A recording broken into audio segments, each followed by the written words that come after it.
Alright, welcome back to another stream. Checking out another mod. These mods are coming out pretty quickly. This is the Outsider. You can fight it on the workshop for Rain World. Let's get started. This I've played a little bit, and they're very interesting. They have rivulet movement, so they're very fast. They can backflip very high, but they also have wings. So we're starting in farmer. Actually, this is subterranean, I think.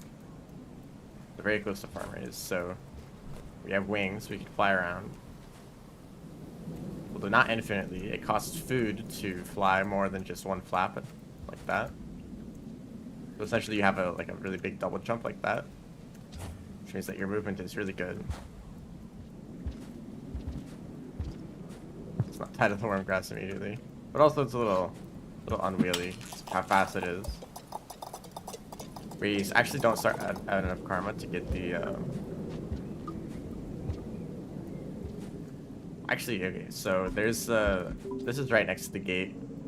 Oh yeah, as you can see, my food pips go down if I fly too much. At least I thought that's how it worked. Yeah, eventually you lose food pips. So we're right next to the gate to farm areas, but it's a 5 karma requirement. I think I'm gonna go over here. So there's an echo, so I might as well grab it. I do have a marker communication. This is default dialogue.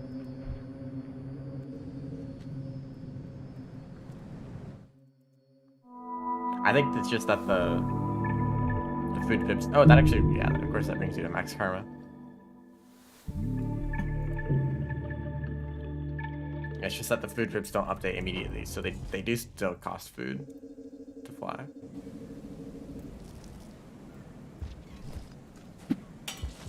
And also you can see from that spear throw that it's pretty weak.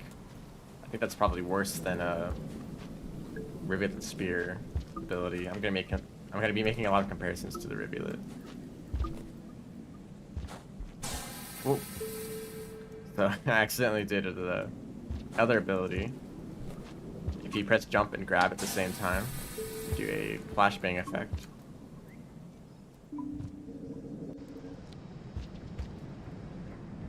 So usually against like spiders,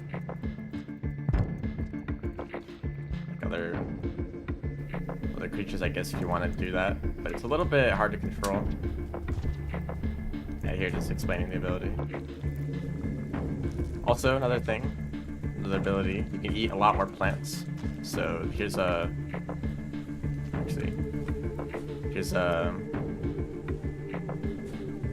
explaining that. So normally you just put that in your stomach. But I keep doing that accidentally.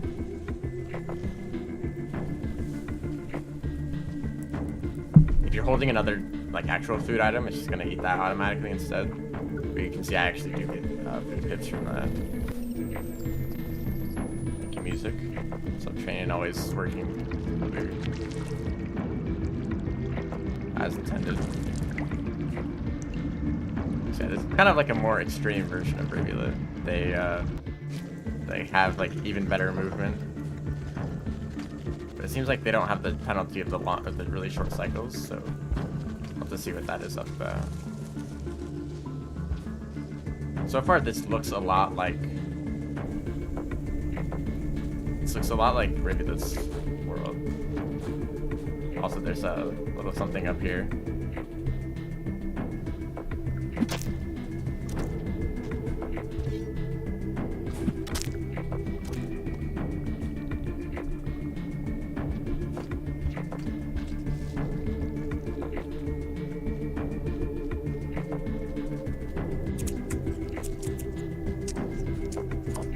This is where the flashbang effect is actually going to be really helpful, because rare birds are very vulnerable to.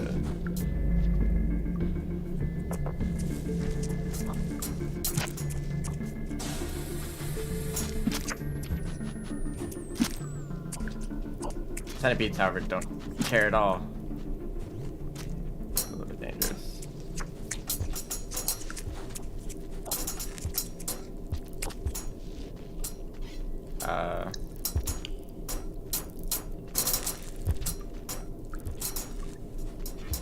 Like my reputation's good.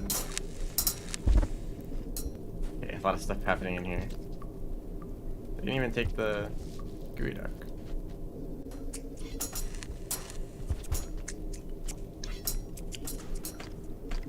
And I can also, I believe I can eat these. So hello, everyone in the chat. But does actually give multiple food pits.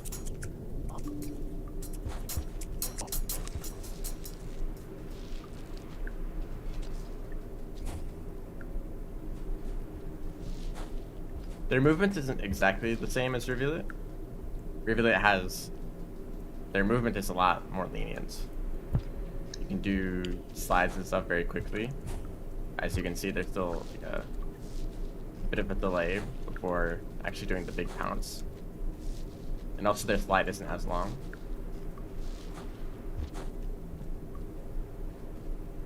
Can't stay long. Well, thanks for stopping by for a bit. There's lantern mice here. That feels like a saint thing, right? Lantern mice are a lot more common. The saint. So we'll have to figure out what's going on with that. Because there's no snow. Unlike the... It's gonna be the Saints campaign with just without snow. So you can also see that the cycle timer is kind of weird.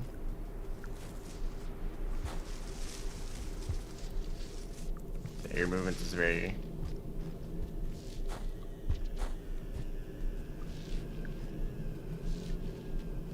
effective. Yeah, let's just head down to shoreline, which is very different in the Saints campaign, so this will be a good, give us a good idea of what's going on.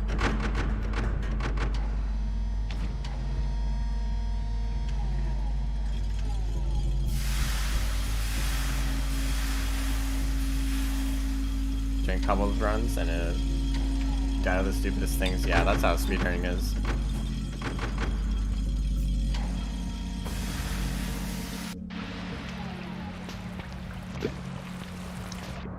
So I don't know how good this slugcat is underwater.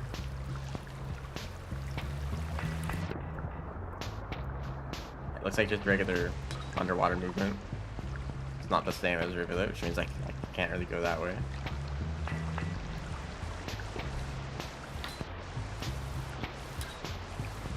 Hello?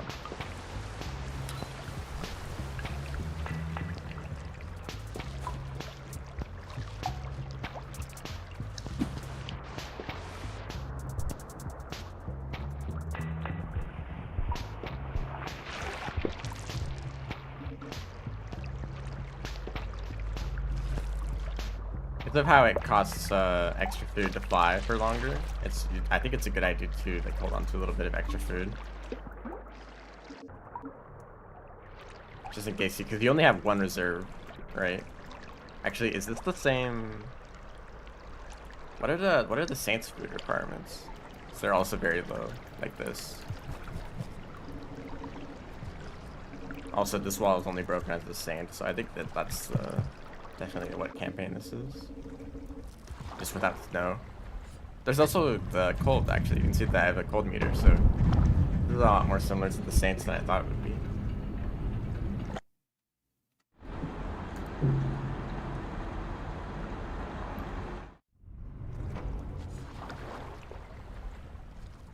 This should give... It actually only gives 1.5. That's interesting.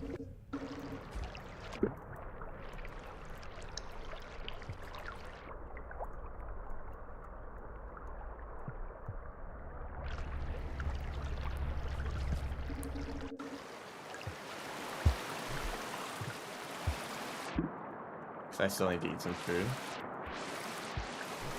Also, things like you can't really, or maybe I'm just doing the input wrong, but you can't really fly out of the water. Even though it's spamming jump here, it can't really. Well, I might have started a little bit there. It's pretty easy to accidentally activate that. As long as you press jump and grab her on the same time, it happens. I think that timing could be made a little bit closer. Maybe like you'd have to hold the inputs or something. So I've done it a lot more often accidentally than I've done it on purpose. I guess I'll head over to Moon first. So I should probably try to get a lantern at some point. Oh yeah, I also can't fast pull climb like Rivulet.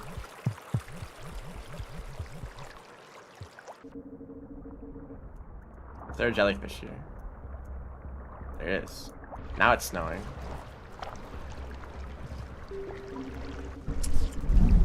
This guy is here. Now this is a lot more like the Saint. Maybe I'm just remembering it wrong, and the other regions actually don't have snow for the Saint normally. Yep, this whole area is like this.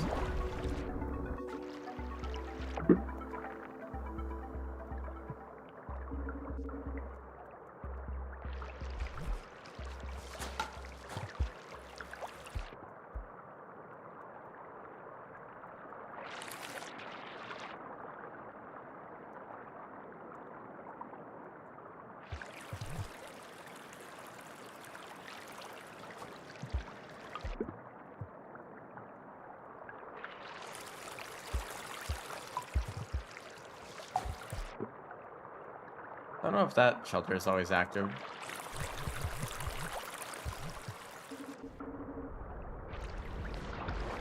Oh yeah, that can't really fly out of that.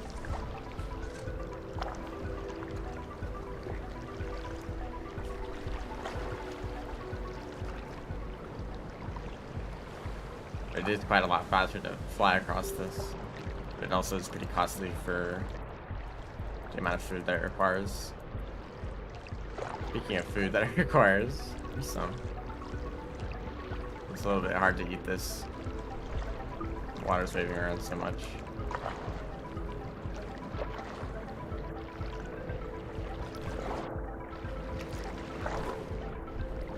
There we go.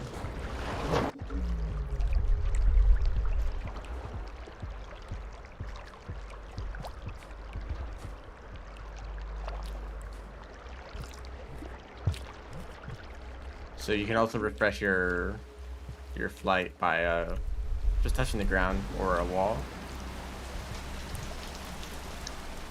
Whoa. That movement was very interesting. It's like I had a lot more control over what direction I wanted to go in. Fortunately, there's not really going to be many places to test that out because there's not any zero-G working. Hello, Moon. Mothcat? Nothing like that. Also, this is new dialogue.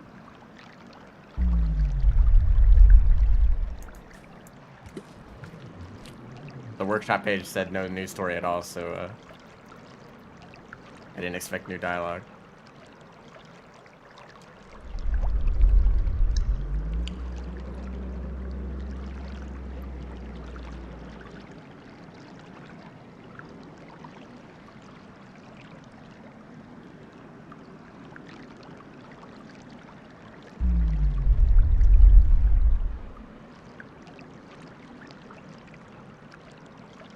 I'm getting very cold.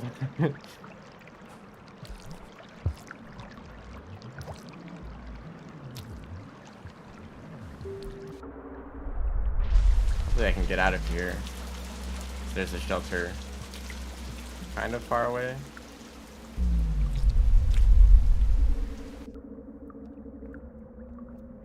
So this slugcat is basically just a rivulet with wings.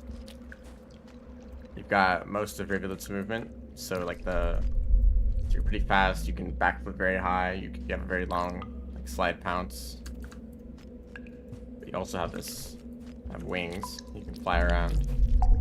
you do one flap for free after like touching the ground or a wall, but any other flaps after that require a quarter of a food pip.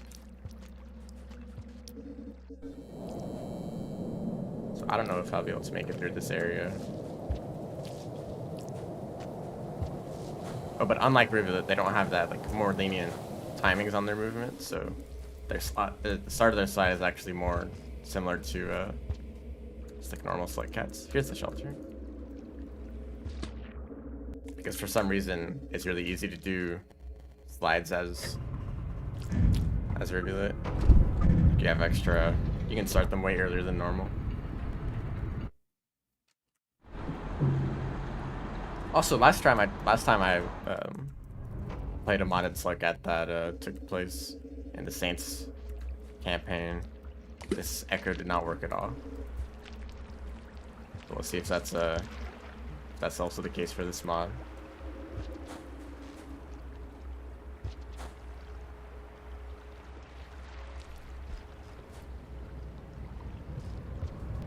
Someone looked at Rivulet and Artificer and was like, you know, what if we just combine these?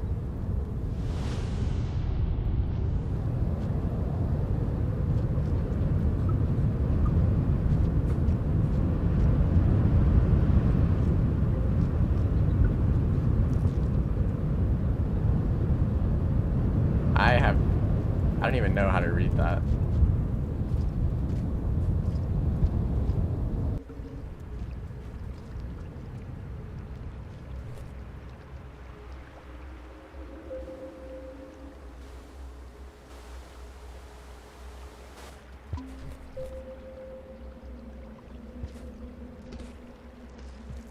So it doesn't cost a lot of extra food to maintain flight for that long.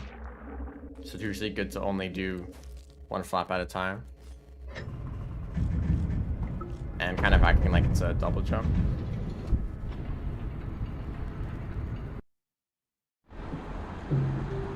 It makes movement easier, but takes away the difficulty. Yeah, so didn't mean to do that. That's another ability. If you press jump and grab at the same time, you do that. It's basically just the same as a flashbang. But anyway, yeah, Riv, I mean, I've done a lot of speedruns as Rivulet, and a lot of speedruns as in, like, a lot of attempts at the same one category. Echo here? No, they're also broken. That's unfortunate. Something weird about the way the Saint works. Makes those echoes work differently.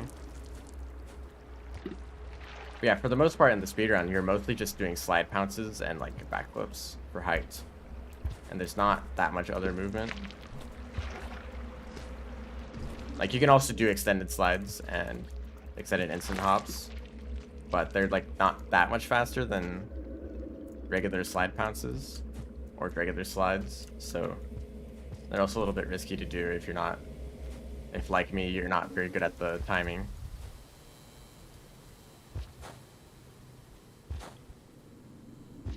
And that's kind of the same with the, and go over here.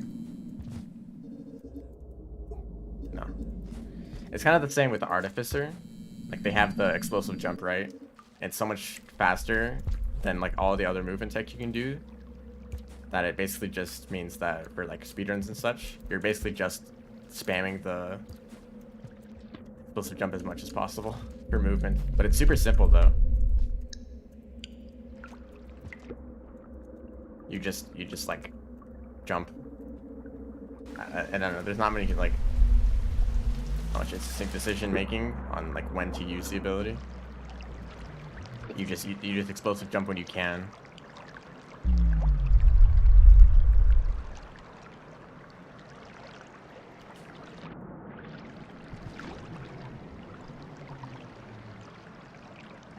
Is this a default dial-up?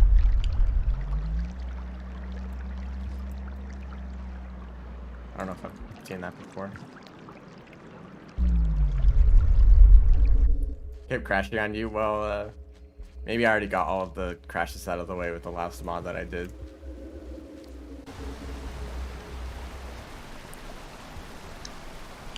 The base slugcats are the best movement, most engaging.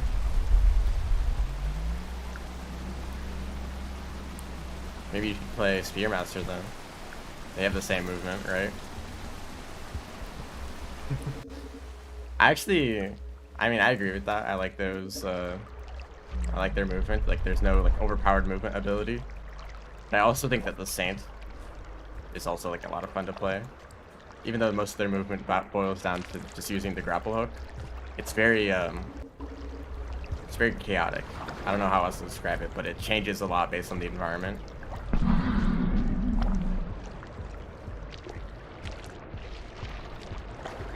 So like you're not just using one ability to get through every situation, but you need to like make sure that you know what you're grappling onto, when you can build up speed when like swinging.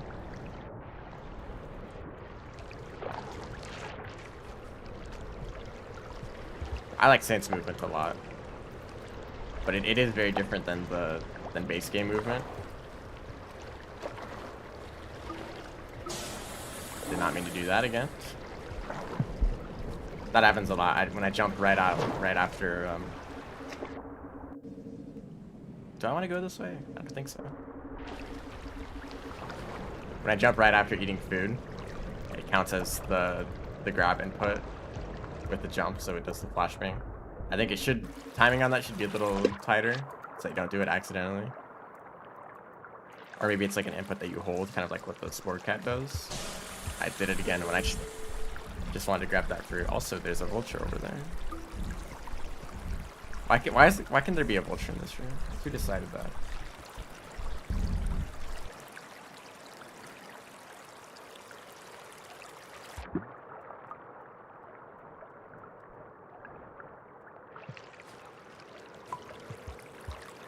A little surprised it's not a Miro's vulture.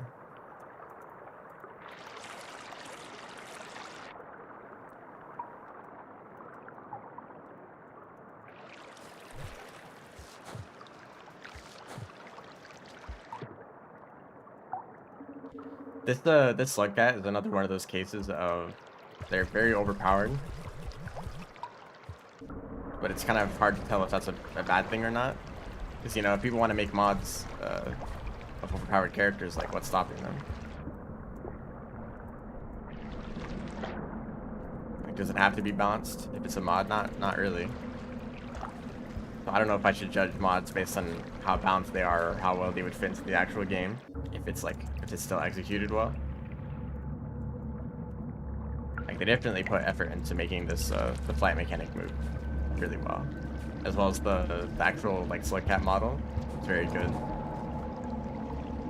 The old wingcat mod, so I have played that before actually. That was basically just attaching wings to the base slugcats, and it's like even more powerful than this because you could fly infinitely.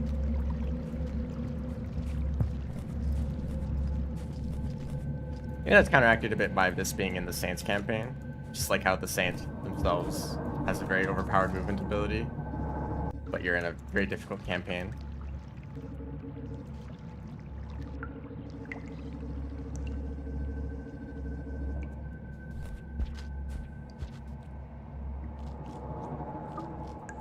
But this is like already very powerful with just the rivulets movement, right? Like those really far slide pounces and the backflip. So I don't know if it's a good idea to combine good aerial movement with good ground movement. Maybe that could be toned down a little bit. I'm also not exactly a fan of how it uses food to fly for longer. Although I'm not really sure how else that could be done. Because if you want to be able to fly more than just like one flap, that's essentially just a double jump at that point. So if you want to be able to fly for longer but not be overpowered and let you fly infinitely, there has to be some kind of mechanic that keeps that in check. Oh! This is already different. There's a lot more rot. Okay, I was like kind of I really wasn't expecting most of this. Because the workshop page is like, oh, this doesn't add any new like story, and I was like, all right, that's pretty typical for mods, right? They just add a new playable character, put that in another Slugcats campaign, and like that's good enough for a mod. Because it takes a lot of effort to actually go and make a unique campaign, but this is it's already quite different. I mean, I imagine it doesn't. That's not too difficult. They just have to kind of combine regions from different slugcats, right? So they took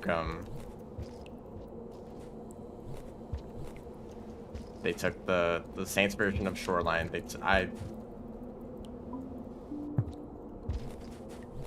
Yeah, that's fair.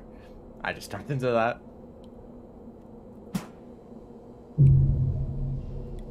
Oh, I didn't know that the different characters had different like flight mechanics.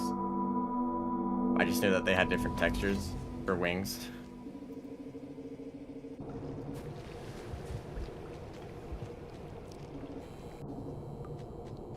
But also this okay, so this character is already very similar to the friend mod that I played a while back. Oh, am I gonna be able to get that? They both have a similar idea of like, what if we like we're right in between the Rivulet and the Saints campaign. So imagine this is like right after Pebbles collapses, but not long enough for like everything to decay after that. Because by the time he gets to the Saint, right, it's been a long time since Pebbles collapsed completely, so like there's no rot at all. And there's like, I did not mean to do that. It's gonna happen a lot, isn't it?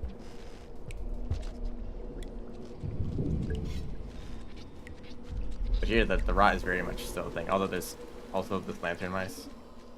Looks like a room from the Saint.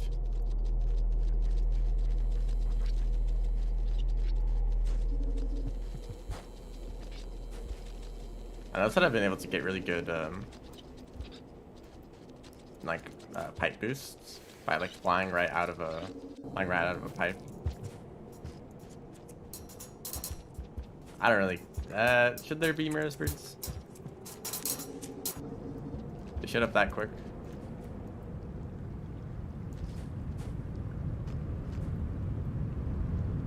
When there's the rot out here. Oh, I mean that's probably where I actually wanted to use the flashbang. But I almost got out of range first.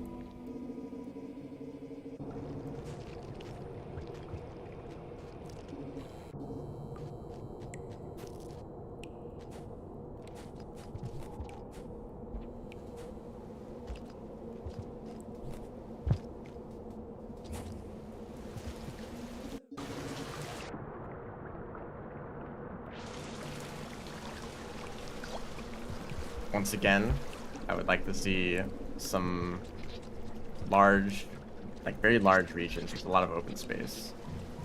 I think that's something kind of missing from Downpour. So they created some characters with incredible movement abilities, and then put them in very confined spaces, where it's hard to take advantage of their movement capabilities. Maybe the best example is the Artificer, because there's a decent amount of platforming in Metropolis that does require the bubble jump. And it's very, very much like designed for that, where there's like big gaps in between the buildings and areas that you wouldn't be able to normally easily navigate without the double jump.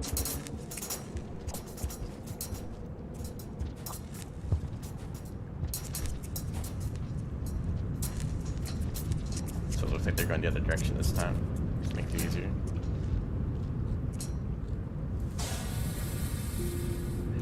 We're gonna keep doing that. And yeah, so characters like the Rivulet or the Saint. Also, the lighting in these rooms is very interesting. Like this one like spotlight up there. I guess it's kind of weird that there isn't snow in this area. And also it'd be fitting for this character since they can fly. But yeah, there's just like not enough space for them to move around freely. Ooh, that's a spitter spider.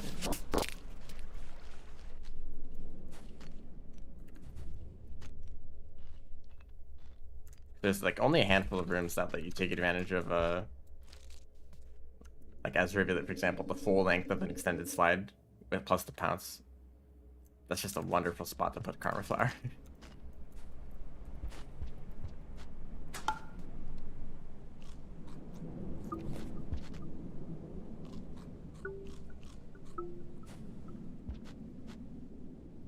And you would think that like Outer Expanse would be a good candidate for this, since it's supposed to be like outside of the domain of the iterators, like outside of where there would be cities built and stuff for the rain and stuff.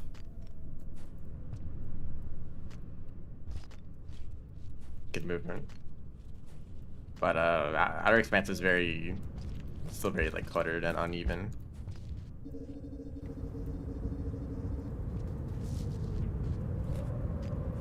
Also, I'm once again heading up to an echo that might not work properly.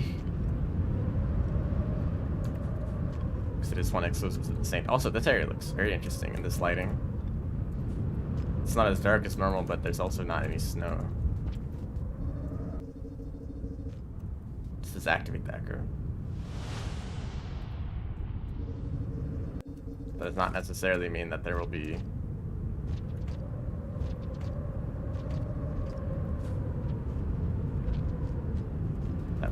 an echo there. You can see that's what I was talking about, being able to fly out of a pipe like that.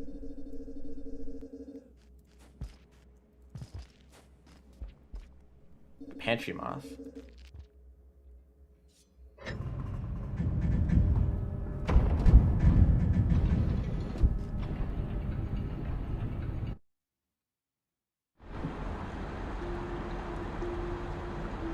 I haven't really thought of them as a moth, but because they have like a thing on their. Well, actually, it does seem like the echo is here.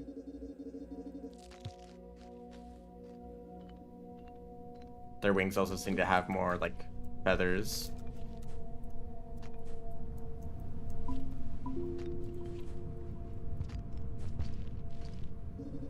You don't really have enough reserve food to fly. Start of a cycle.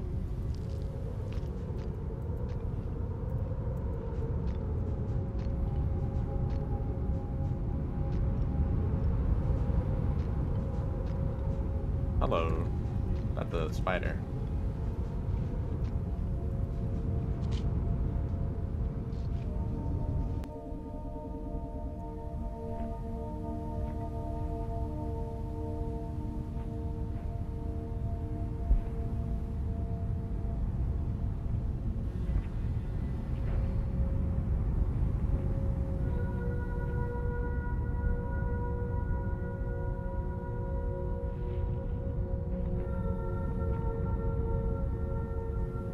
The same as the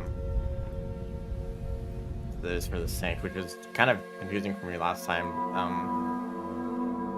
Getting the echo in. Also, if I had already gotten an echo, wouldn't I have higher karma than this?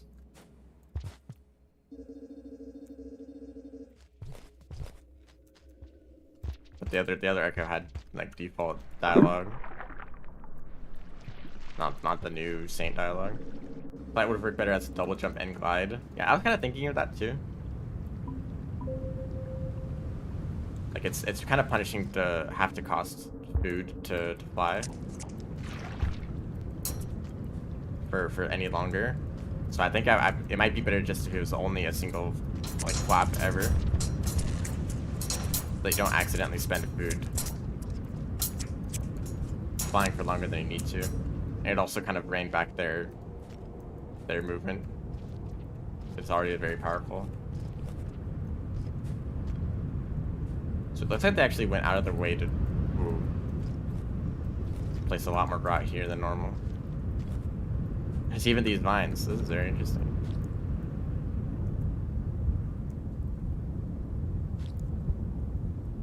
Oh, I think I'm dead. Or not. Yeah, sometimes you can like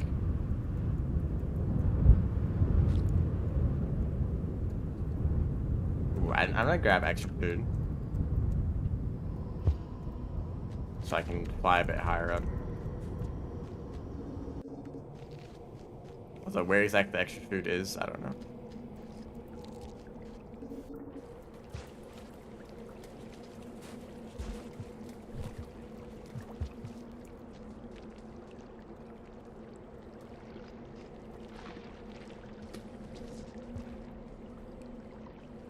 Yeah, it's kind of hard to jump out of water.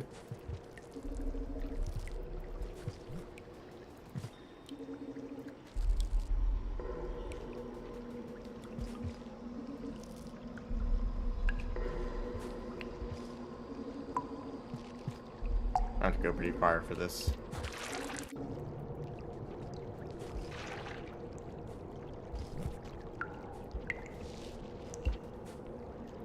Oh wow, this room looks a whole lot different. As if I even really know what room looks like normally.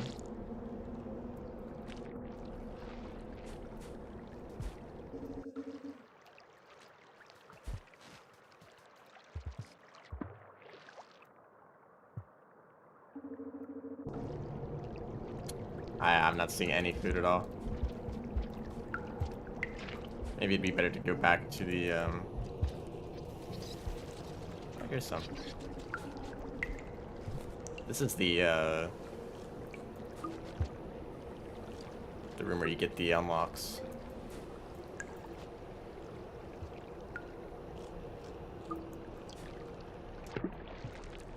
Rain World, best game ever. As much as I like this game, it's definitely not for everyone. It's a pretty big difference between games that are very good for some people or pretty good for a lot more people. There's a better way to say that, but Rain World is one of those games that I think if you were to give to a small sample of people, like not many of them would enjoy it, but the people who do enjoy it a lot more than the average game. You're more likely it's more likely for them to say that it's their like favorite game.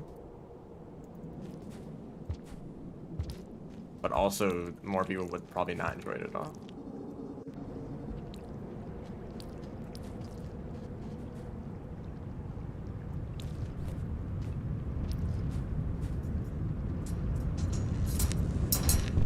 It definitely gets better the longer you play it, because I'd say that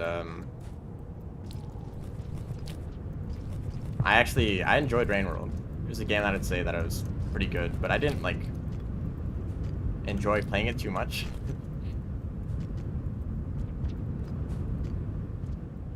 Okay, that totally messed up all of that movement.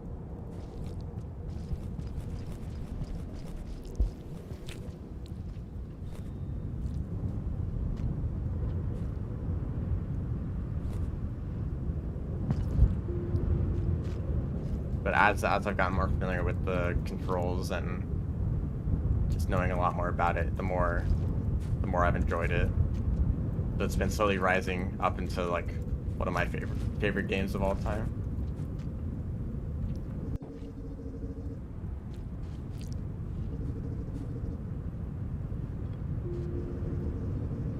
So we're pretty close to Pebbles now.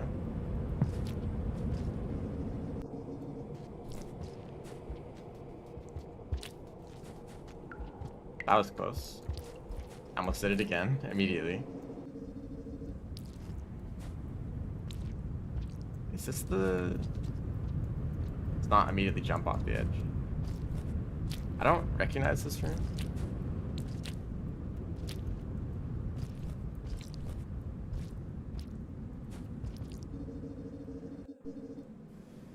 Oh, I recognize this though.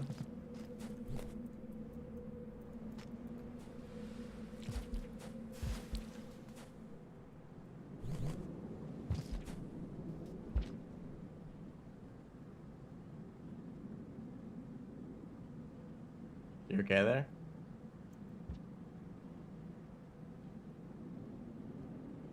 I just nod my head.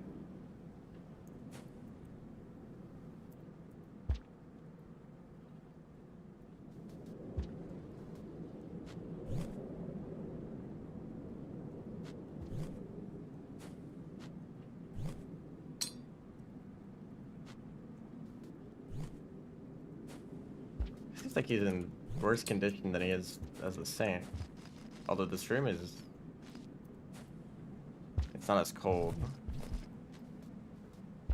You don't have anything to say.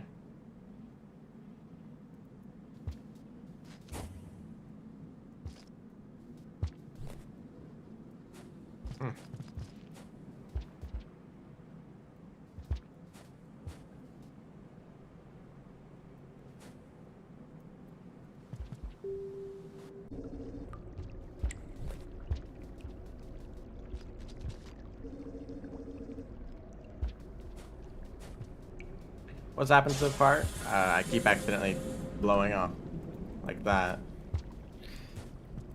So I've learned this is a very interesting character so far. They're basically rivulet, but with wings. They take place in kind of a unique... okay, I ran out of all the food that I would have used to shelter there. So they take place kind of in between the rivulet and Saint in the timeline. As you can see, there's still a decent amount of rot here when there usually isn't for the Saint, but it's still like post-collapse. I've nearly died to the rot a few times. That's correct. So that explosion thing, it happens when you press jump and pick up at the same time, and I do that quite often to jump and pick up these fruits, so I keep blowing up. I don't mean to. I'm a bird. I have wings and I can fly. If you fly too much, then it costs food pips. So that's why I keep running out of food. More like a moth bird. It's very interesting.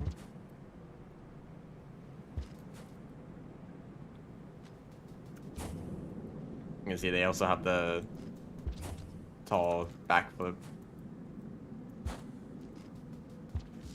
and a long pounce. There's way more popcorn planned up here than normal.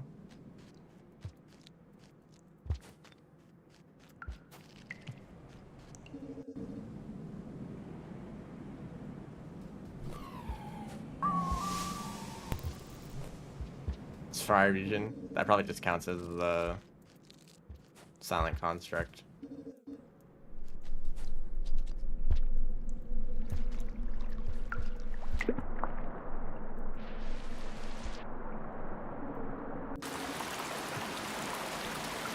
I really didn't expect an entirely new region, though.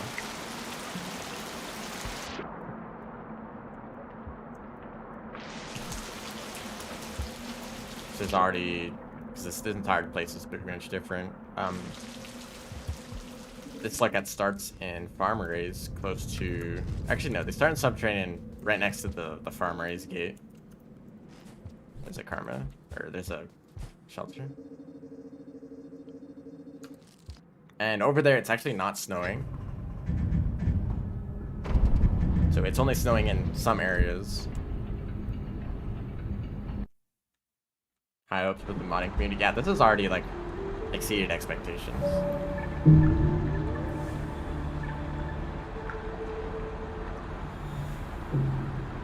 I might have to stay in this region for a little bit longer. Just to kind of explore around, since it seems like it's been changed decent amount, and maybe I'll look around in some other places like Undergrowth, areas that have been impacted a lot by Saints campaign. But other than that, I don't really have any specific goals.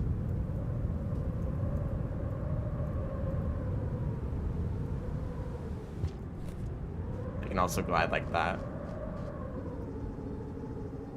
It's kind of weird actually seeing the rot on the wall. Oh, actually, there's another...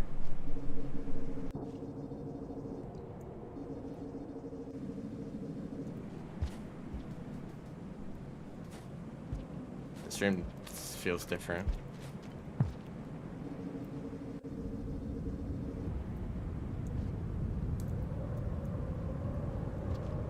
It's like it goes down here.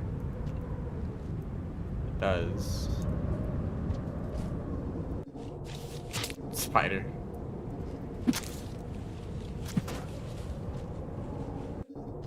I'm pretty sure that they actually aren't very good at throwing spears. Yeah, that spider's still alive.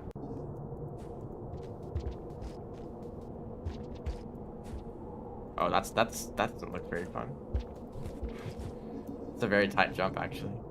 Oh, hello. It's our old friend. It's right in the way, just as a typical DLL behavior.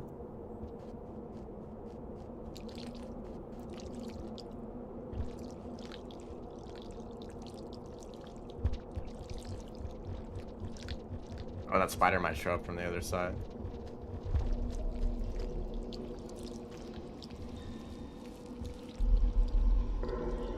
Turn back over here.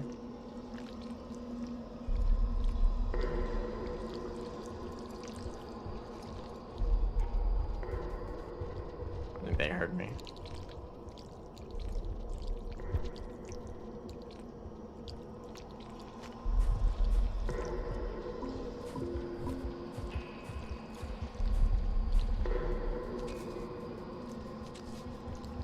Actually, like if it came up here.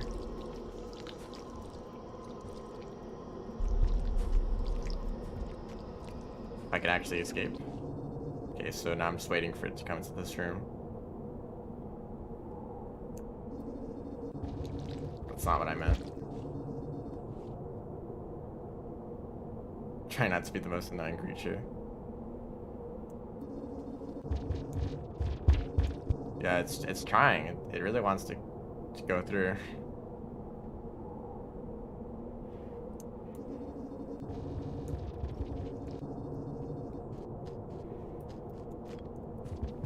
I don't know about going back through that room.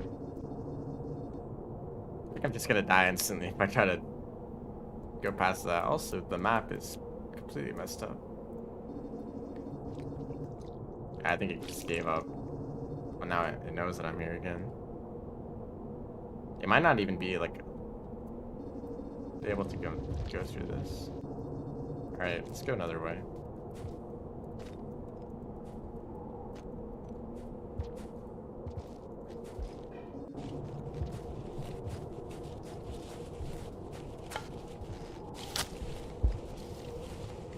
Very lucky that there's a rock there for me to throw.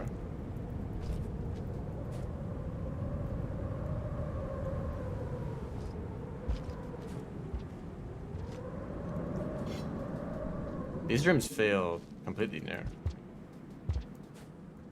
Unless I recognize this room. What was that? Oh, just another spider.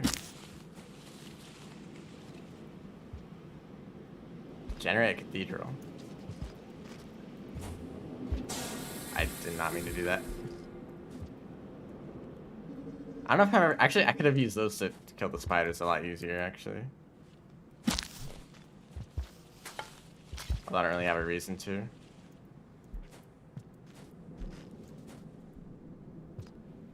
This is Artificer's start. Wait, this just goes to garbage waste, doesn't it? Also, I don't know what happens at the end of a cycle. Like if there's rain or snow, or both, depending on the area. So far, I've not seen the cycle timer go down.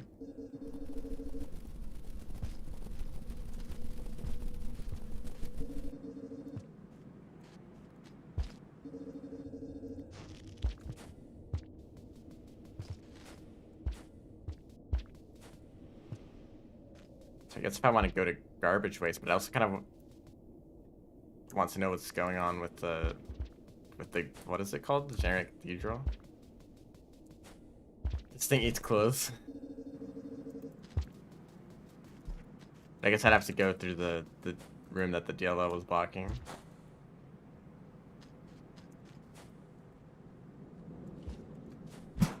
Oh, that's great.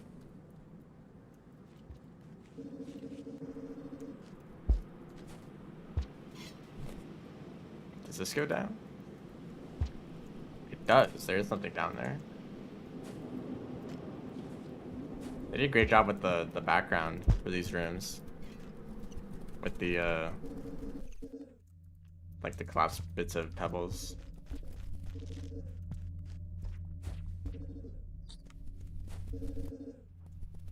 Yep, this is part of shaded. Can I eat these? I can. That's another ability the slugcat has. You can eat a lot more things. Most plants that are inedible, like batnip, cherry bombs, those flashbangs, they're all edible. Although you can't eat meat.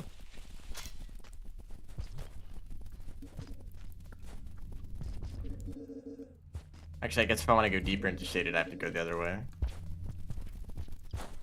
So usually this part of shaded is completely gone, which doesn't really make sense. It kind of suggests that pebbles collapsed and then collapsed a bit more later. There's also rot. Oh, that's very interesting. But I mean, I guess that's not like completely unreasonable. Like maybe some parts of pebbles were still standing and took a bit longer to decay. Oh. The husk. Is that what this area is usually called?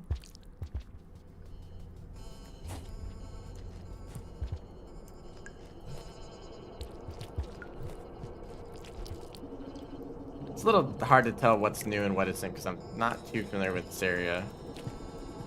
Like most large confusing regions, I try to just figure out one convenient route through it and then forget about the rest of it. This is actually where I want to use the flashbang. It's called the spiders. Not there though. I already used it once. Once is enough. I don't need it multiple times. Oh wait, is this just where I was trying to get past the DLL? No, that seems like it's further away. None of these rooms are new, just filled with rot. Yeah, that seems like... I mean, I think this area is actually close to where there is actual rot, even for the Saint, but it's like mostly just brother long legs at that point. Ooh, big jump. Oh, actually, I recognize this room. Yeah, this is where I got stuck a whole lot. As some other campaign. There's a shelter there. I might as well stay before I run out of food. Flying too much.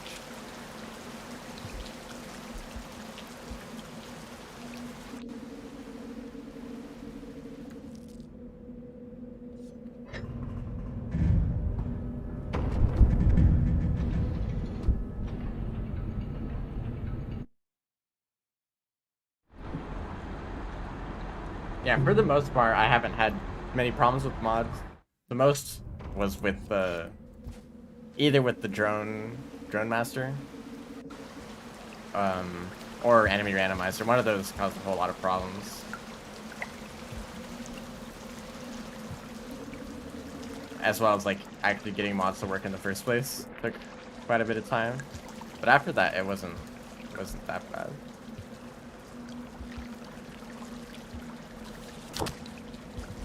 Of course, all the spitter spiders are still here. Yeah, I remember this area.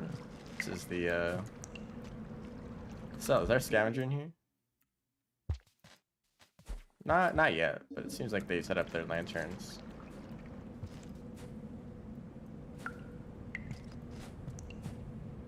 I feel like they set up this movements just that it was perfectly enough to navigate areas that are designed for the Saint.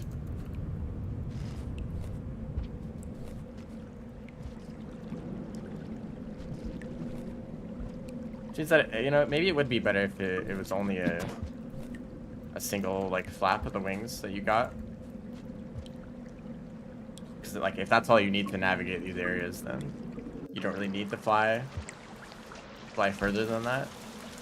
And I'd rather not accidentally like spend food on that. That's horrible. I'd rather not accidentally spend food on flying more than I need to.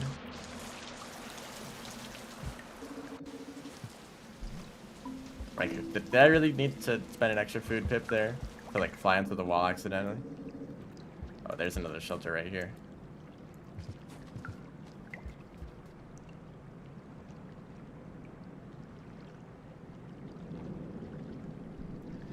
Even despite the rot, there's still spiders.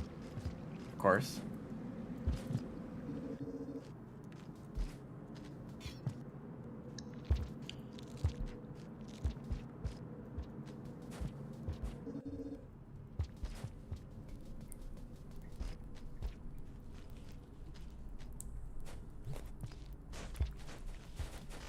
Okay, I didn't see the platform, so I just hit my head against it. Not that far away from that still.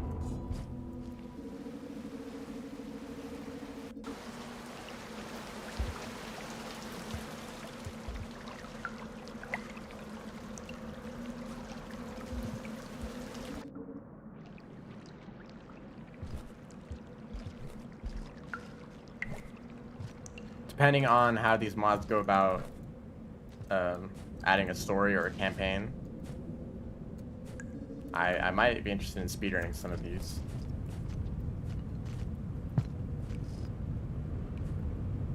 Because they're quite a bit more flexible than Downpour, right? With the Downpour slugcats, we kind of have the expectation that they're not going to change too much. Thank you for that. And so, like, if you don't like the speedrun for a specific slugcat, you just don't do that category. I'm not really a fan of Spearmasters, so I don't speedrun them. Specifically their campaign. If a mod has an interesting slugcat and an interesting story, you know, maybe it'll be interesting to speedrun it. And if it's not good, then, you know, maybe they'll change it to be good later.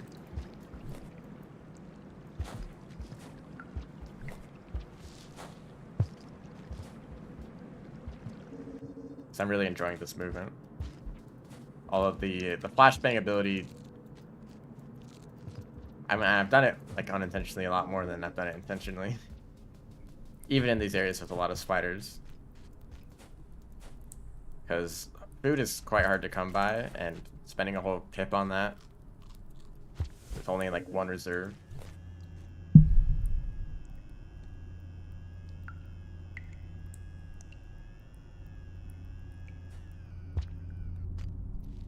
I don't know if this area would be changed at all. Actually, this is just where it came from earlier, right?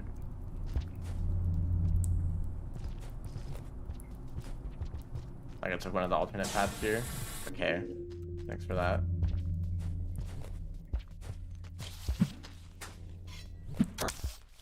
Oh, that's a lot of spiders.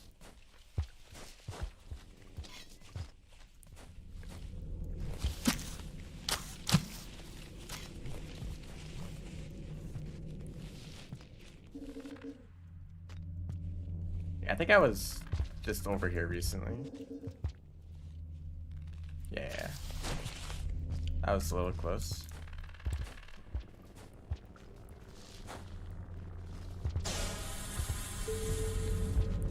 Well, there goes all my food. Because I want to pick up something and jump at the same time. Yeah, I think that keybind could be changed. Something that you have to like... Or maybe it just has to be like a much tighter timing. That it's like hard to do unintentionally. Or maybe I just need to get used to it.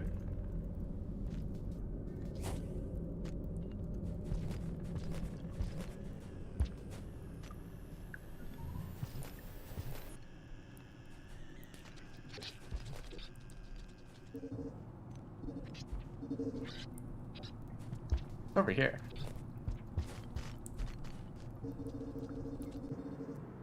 Oh, this is the same. There's a lot more food over here now.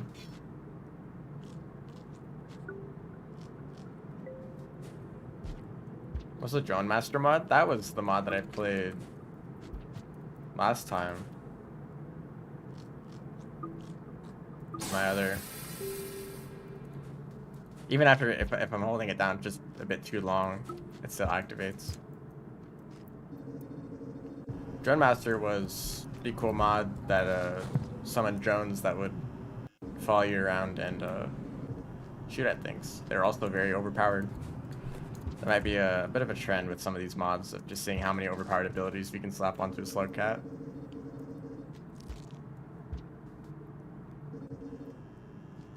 This one's kind of like we took a rivulet and we made their movement even better.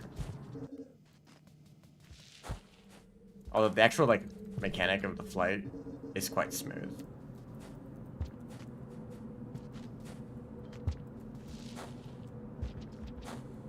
There's even rot all the way over here. Also, is there usually a background in this room?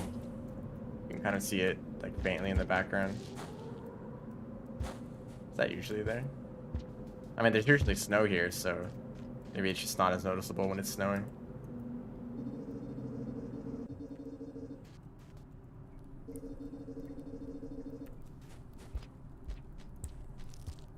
I think I want to head over to Undergrowth now. Or maybe Chimney if I want to get all the echoes. I'm not even really sure what my goal is here. I'm just kind of running around, and it just so happened that I came across a region that was different than what I was used to. So, you know, maybe Undergrowth will be a lot different too.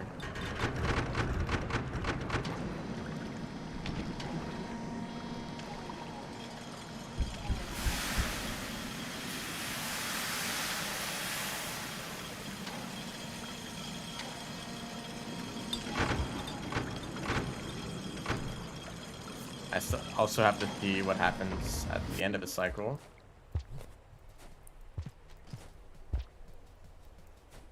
Discontinued factories. They also came up with new names for these areas, huh? Well, now I have to go to every region, huh?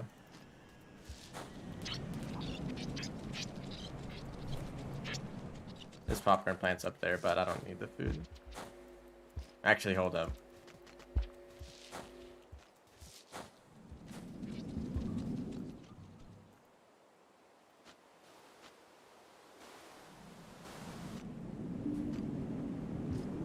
That was very important.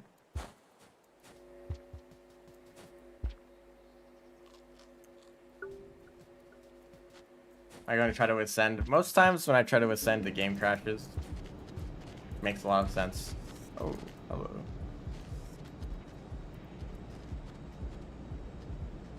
Not immediately hostile.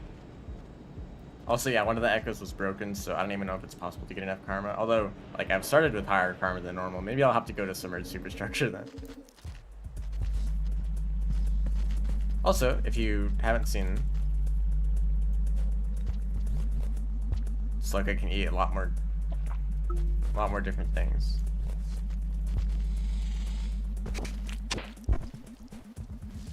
There he goes. Just the centipede.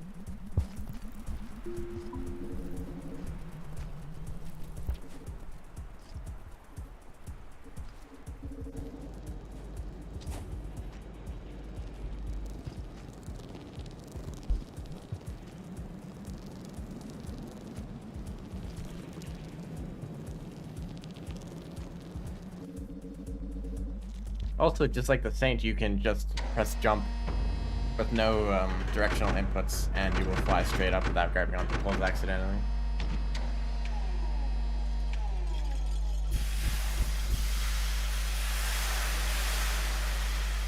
Yeah, there's like kind of a strange interaction, because the echoes for the Saint are quite unique. Just the way echoes work in general for that campaign. So it makes sense that mods wouldn't work immediately with it. Solidarity Towers, I think that's the normal name for it, right?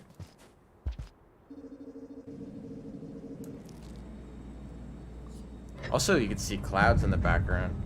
I don't know if the clouds are normally there.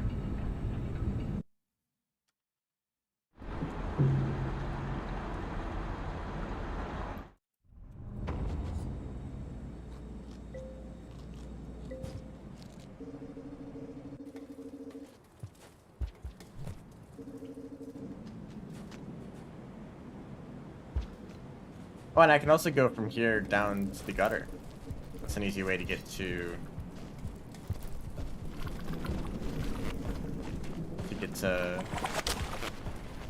drainage.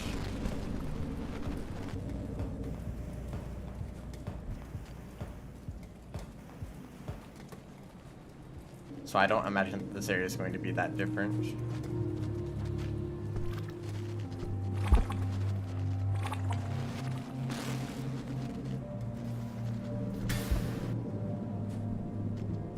Actually, I can go from drainage to garbage waste. Check out if that area is different. they got a bat fly. Congratulations.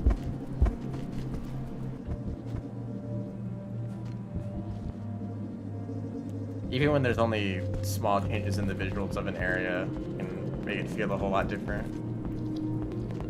Like for a replay, it's like slightly raining all the time, and for Saint it's snowing, but for here it just kind of has the clouds in the background with no snow or rain.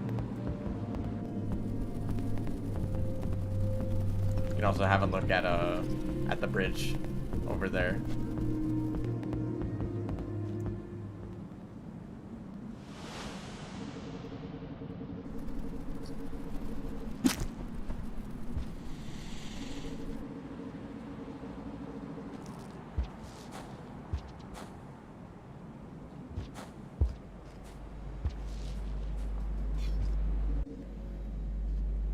Sometimes that can go a little bit too far. Oh, food, right, of course.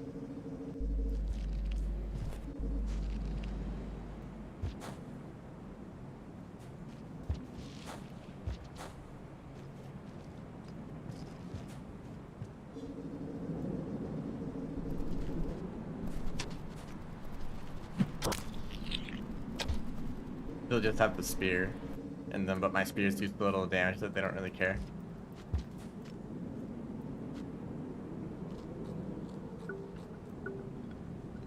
See if I can get through a whole 2 different rooms without using any food accidentally.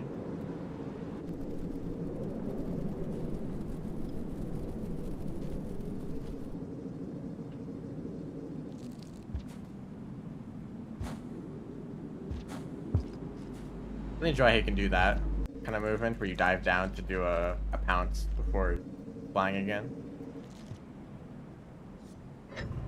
It's probably better to do that to refresh your flights, I guess, as opposed to just using food pips for the extra flight.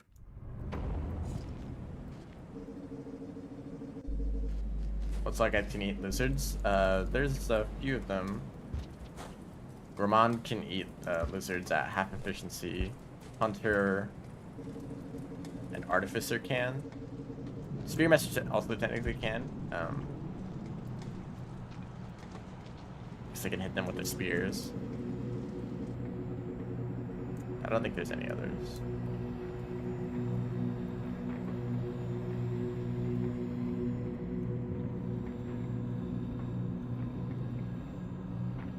So what dialogue do you have?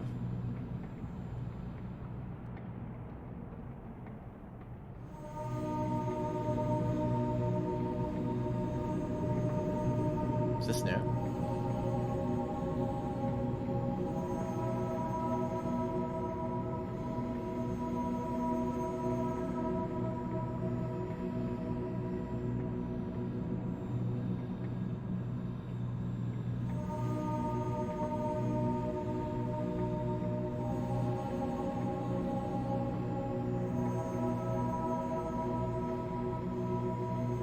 No, that's the same as normal.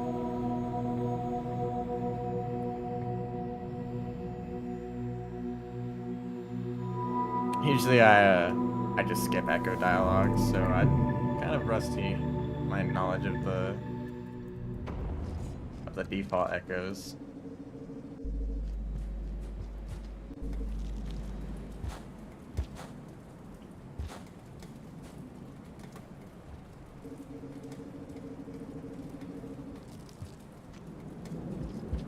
I would like to try something before heading over. Actually, I think I'm going to go to get the Sky Islands echo.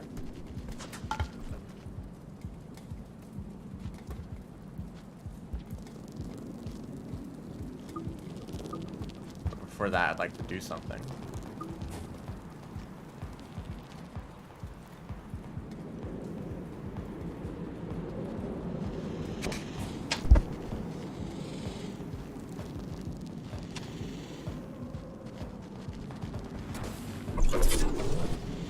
I find it funny that lizards have an easier time hunting large centipedes over the small ones. Like it takes them like a good few attempts to actually get grab a baby centipede without getting shocked, but the big one's totally fine.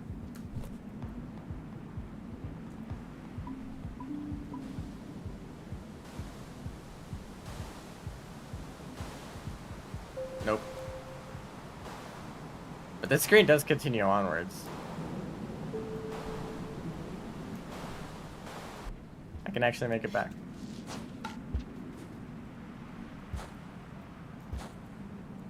Whoa. I ran out of food. Well, we got to see what it looks like over there.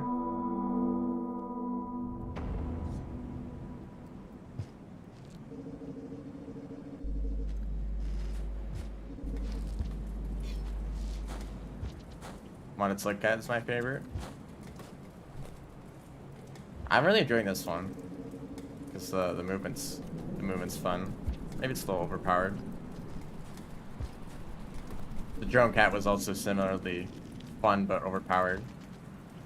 I think the bee cat was probably the best, one of the better balanced ones, because they also had a kind of flight ability, but it was more of a hover. So it wasn't like too powerful. You couldn't go places where you can usually. Kind of like you just had a long jump. But also, yeah, the friend slugcat was pretty good, because their movement was not just like better, but it was different, you know. Although the friend I feel like suffered a bit from being placed in the Saints campaign, because there's a lot of areas that you just can't get through. Of course, that's not a problem for this slugcat because you have a crazy high jump, but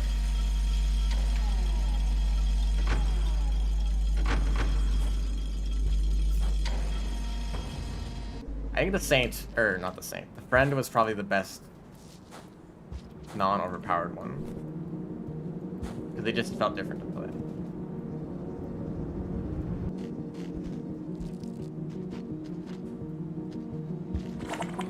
I'm actually going to try something here.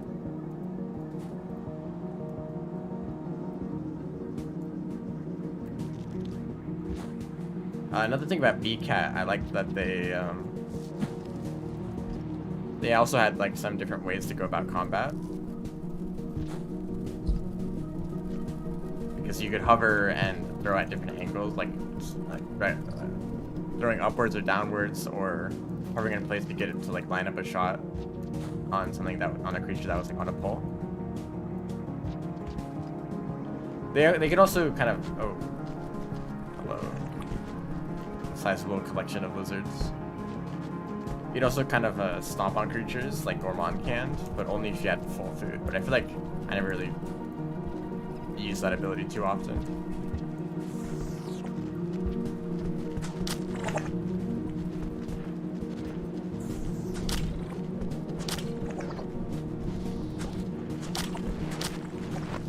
Okay, kind of wanted to knock that guy down.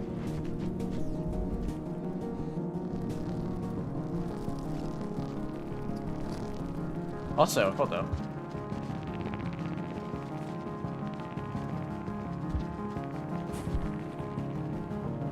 Yeah, I think they are lighter. Hello? Am I still going up? Yeah. So I think this slugcat is lighter, because you can get quite the height.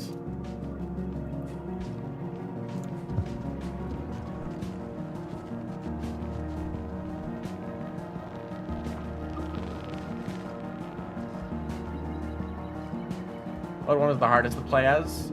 Modded slugcat? Probably the spore cat. Just because they can only eat insects, and there weren't many insects in the world. I tried going to shaded, I tried going to the exterior, and there just weren't as many insects as I was expecting. Maybe like a handful of centipedes. So it's just really hard to get food. And also because spore cat is very effective against insects, and since there weren't many, you know, I couldn't take advantage of my combat ability.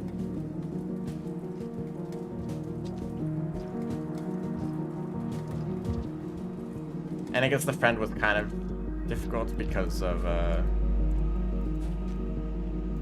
getting stuck in undergrowth for a bit. What can Spore Cat do? They have a bunch of spore puffs on their tail that you can pick up and throw, that also regenerate over time. Oh, I was so slow. Oh, come on. Well, there goes that strategy. I mean, I might have been saved, but Actually, hold up. I didn't even activate the echo. So, hold up. Let me actually do this strategy correctly. You have to activate the echo first.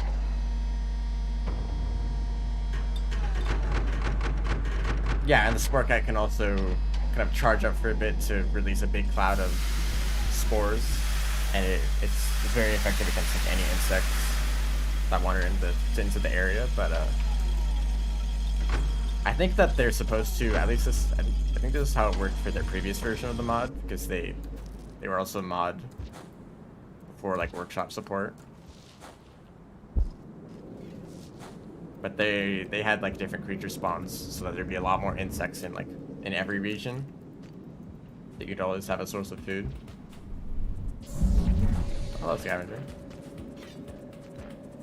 But that wasn't the case for the version that I played, so definitely with like better creature spawns, yeah, they would be better.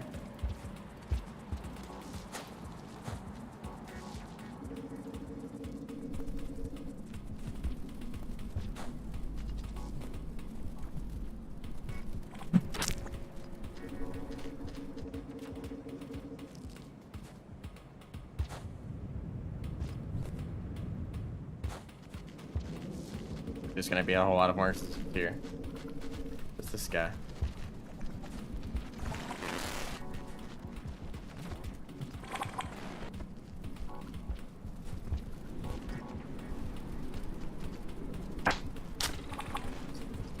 Absolutely destroyed. I have yet to find a lantern, although that hasn't really been a problem. You're gonna see the cold meter isn't even here, so in areas where it's not snowing, cold is not a problem. But it was like a... I didn't have to worry about that in Shoreline.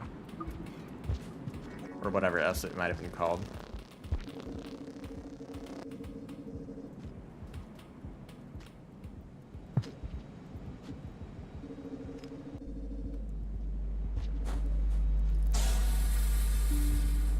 That's the food that I really wanted to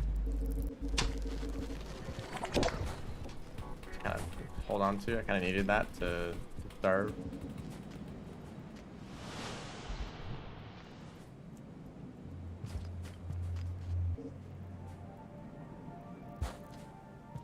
I believe there's a popcorn plant here.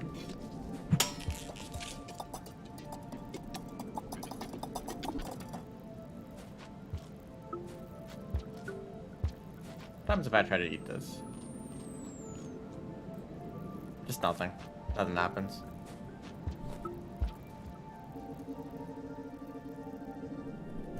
Well, I might as well go this way. Actually, I ate too much food. I was going to starve. Whatever. I can actually lose food pips really easily. This no. Yeah, that's the wrong way.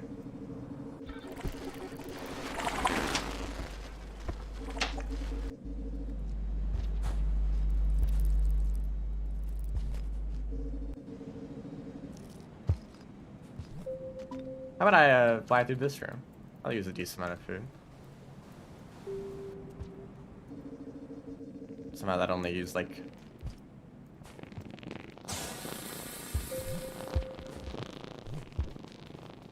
only used like a single quarter food pip. Anyway, let's try not to die when doing this.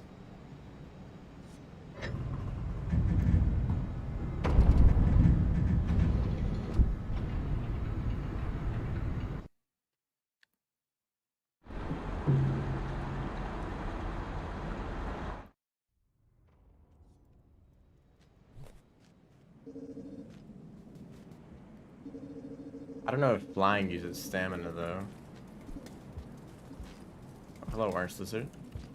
Also, it should be easier with the echo activated.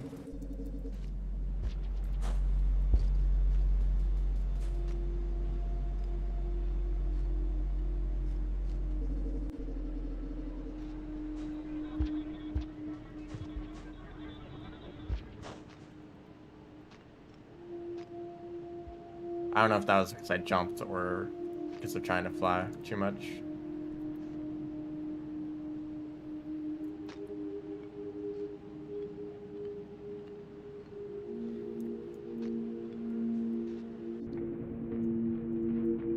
test that here.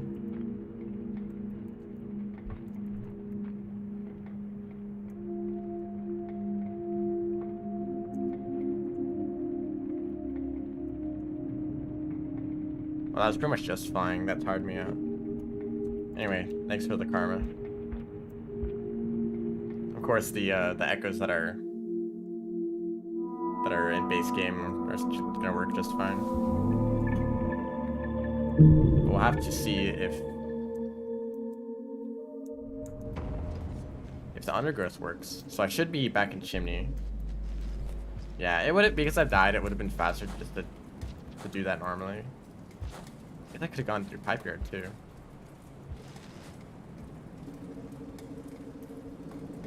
But that would just get me down to industrial, so this still works out.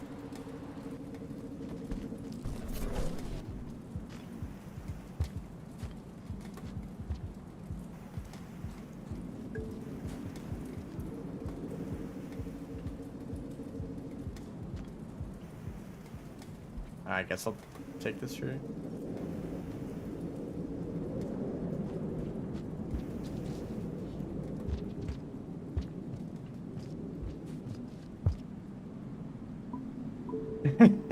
I'm fine. That's actually like one of the easier falls to survive from. There's also, you can just wall jump back up even as just like any slugcat really. Excuse me.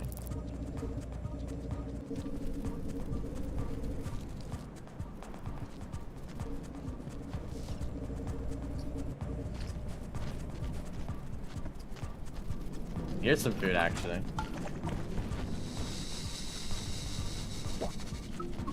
And it would be nice if these actually had eating animation instead of just swallowing them like normal. Oh, hello. Goodbye. Oh. Actually, intentional use of the flashbang.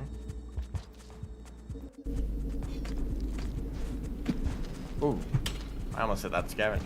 Okay, man, I don't want to. Also, it seems like I have good scavenger reputation. It's they haven't tried to kill me yet.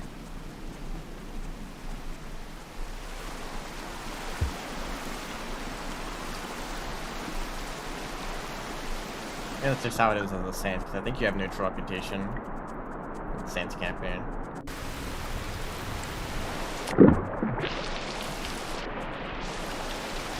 This goes this way. Yeah, also, it's a good time to test this. Can I eat these? I can.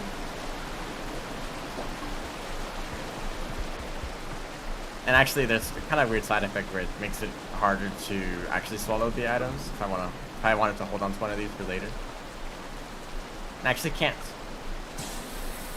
I did not mean to do that. Even though I'm full, well, I was full, I wasn't able to swallow that normally. So there is a little bit of a downside there.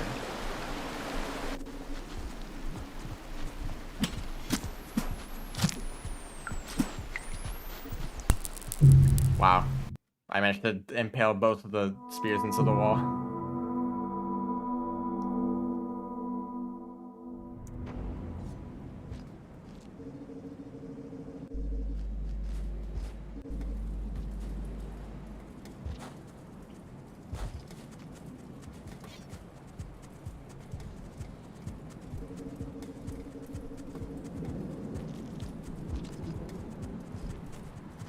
So it's funny to do that. I mean, Saint can do that too, I guess, but...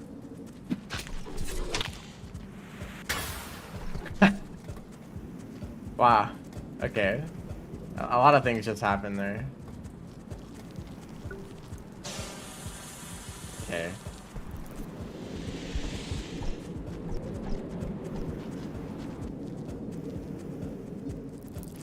You know, let's go the other way. I'm more familiar with this route. Excuse me, centipede.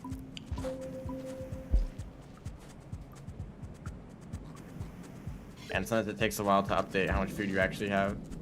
So it looks like I lose a lot all of a sudden.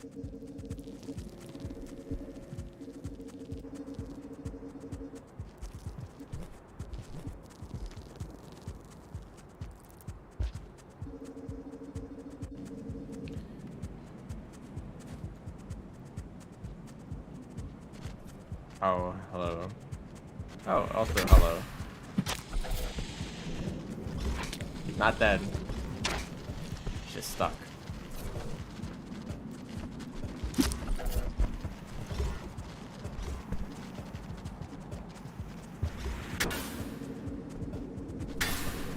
There's so many of them.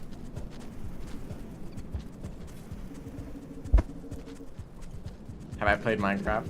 I've actually live streamed Minecraft forever ago. But I've unlisted those VODs.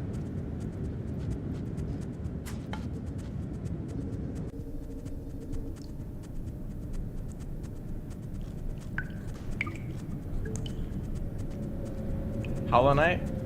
I'm thinking of streaming Hollow Knight sometime in the near future.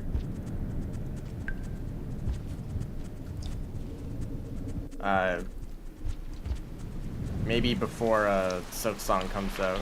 Forgotten Conduit, and now this area has a name? I actually didn't know that because I'm now in just now in the gutter. Forgotten Conduit. Is that what it's called normally for the Saint?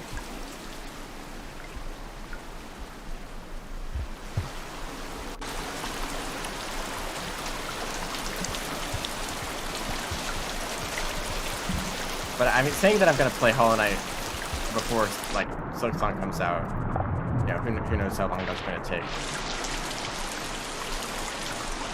Maybe that'll be in like a month or two, or maybe it's like next year. Hollow Knight is an interesting game. I have a lot to say about it.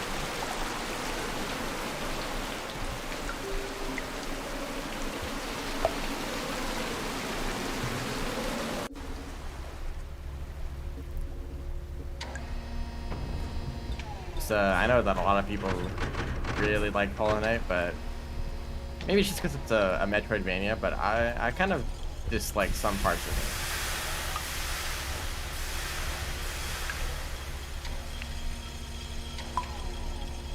it.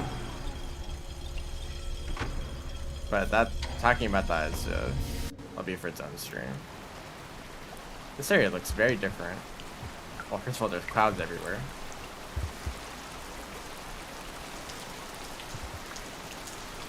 I don't know why there's a... Well, they thought they look like clouds, because it's kind of like fog.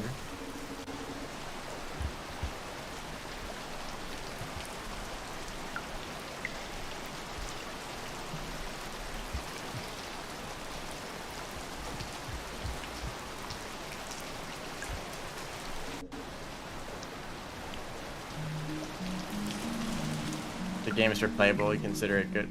Yeah, I like that. For the most part, I value replay value a lot. So wait, did anyone see the name of this region?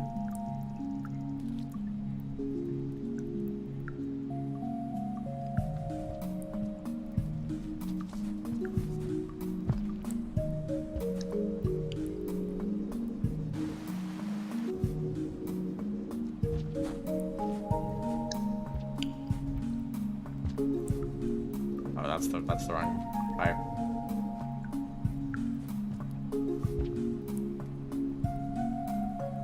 How long have I had this game?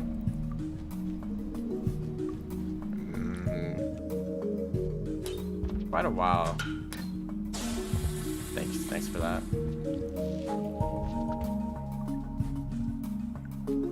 I've only really played it a lot recently. So I think I first got Rain World not too long after the base game released. Cause I kind of knew about it back on what, like Kickstarter. Every time I do that accidentally.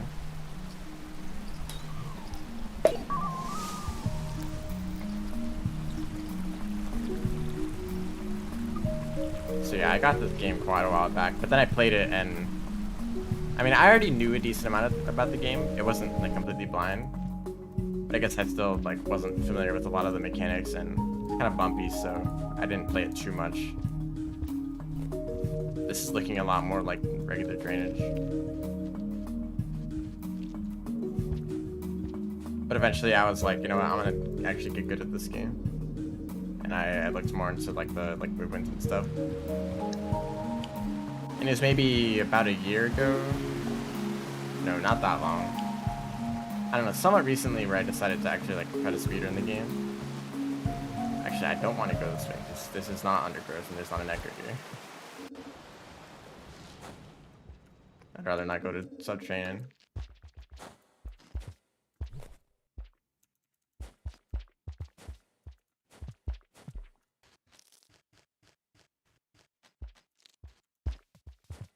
I kind of started with this challenge where you try to get from the top of pebbles down to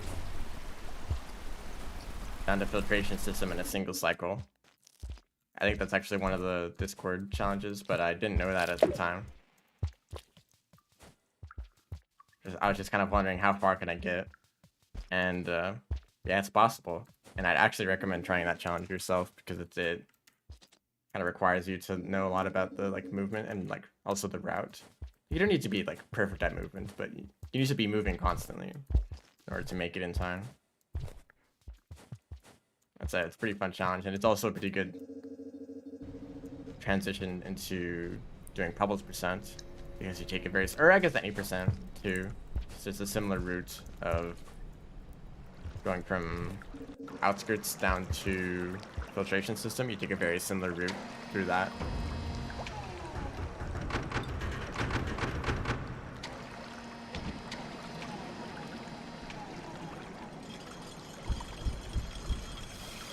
Although it's kind of hard to recommend speedrunning because it can be very frustrating at times to die to white lizards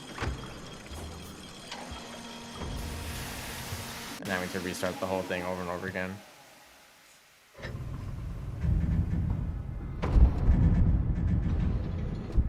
And that doesn't really change, honestly. Like, if you...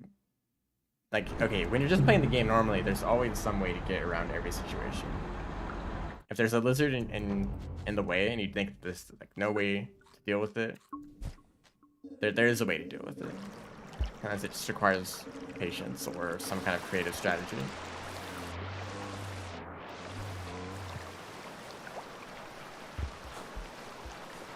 That's a droplet.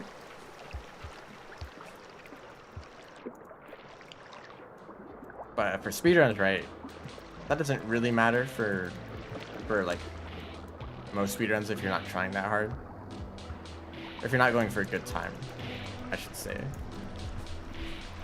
But there's some point where in order to get a better time, you need to just kind of hope that you get good creature RNG. That's where it can get really annoying. Thanks for that. That even affects those guys over there.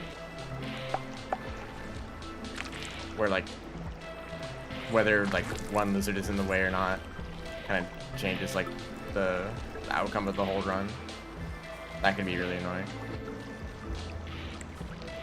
So I think speedrunning to a degree can be fun, as long as you aren't going for really good times. Of course that depends, that's like relative to your skill level. Dust Wasteland. Hello, Red Centipede. Okay, I didn't expect it to drop down like that.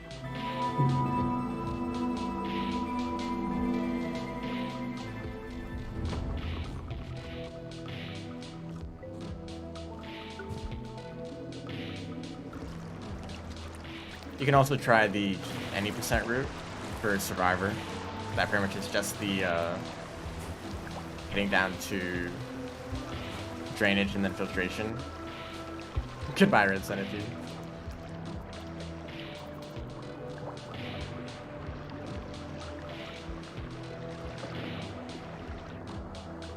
But filtration also deals with some pretty bad RNG when trying to get past the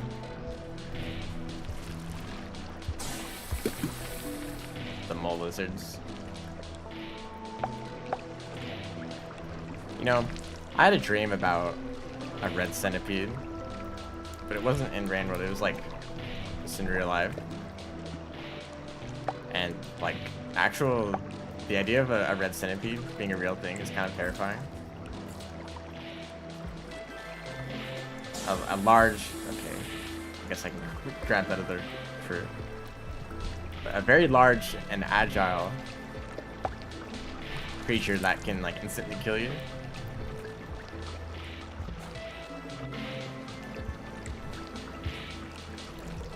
And for some reason, it was like an infestation. It was like a. People took it so casually. There were other people in the dream, and they were like, "Oh, we just have a red centipede infestation. Like, don't worry about it. Just like make sure to close the door pretty fast so that it can't get inside." Like, I feel like you should take this a little bit more seriously.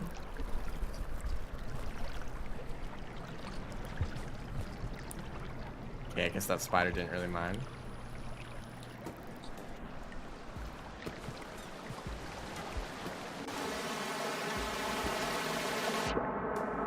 Oh, leeches. This area doesn't seem that different from it is than how it is with the same. Also, the sound's all messed up in the turn.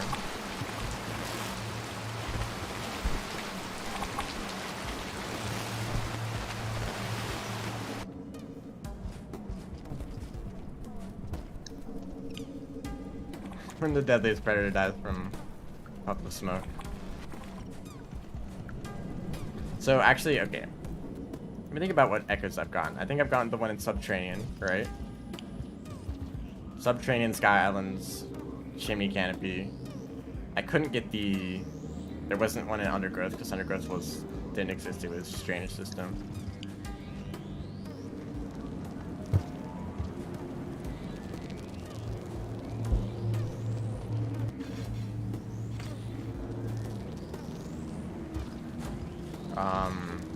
I got the one in next to Pebbles, right? Then the one next to Moon didn't work.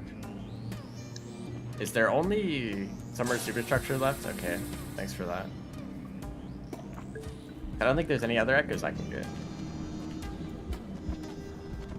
And I'm one karma level away.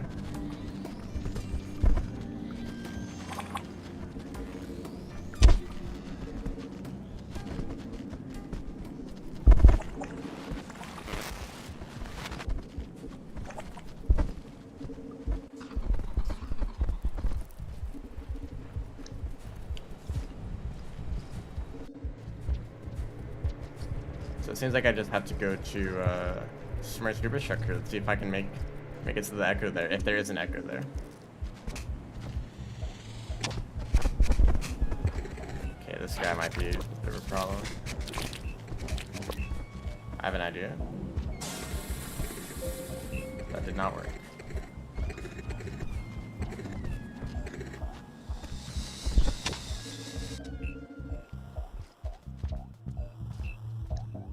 Is that a bird? This is a modded slugcat that has wings, yeah.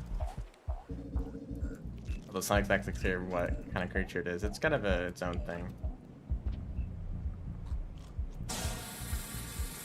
They can do that. I keep doing it accidentally. So all I have to do is jump and press grab at the same time. So if I'm ever trying to pick something up and jump at the same time, that happens. Yeah, this slugcat's basically just a combination of Rivulet and... Well, it's just Rivulet with wings, honestly. Because you also have the same, like, backflip. Whoa. The same backflip, the same, like, slide pounce. Like, if I do a backflip here, it's quite high. Although, I don't have any very good underwater movement. But you are still very mobile in the air, being able to fly.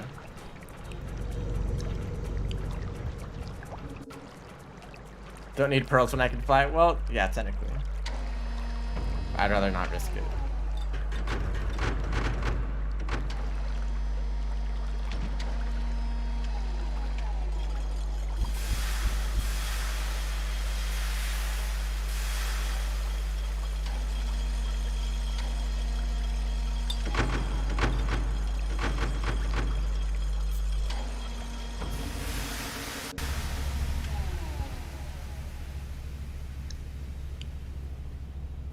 Let's see if I can avoid a shelter for a while.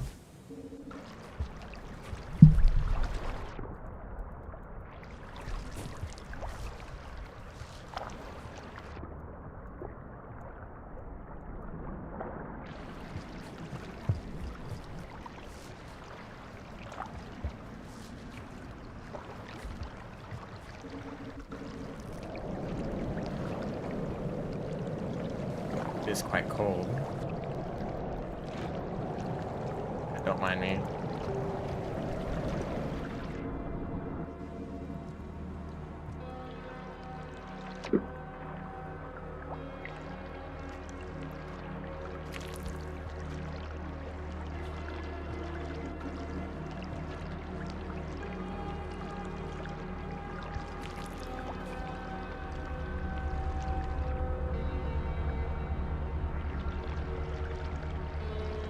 The biggest burn?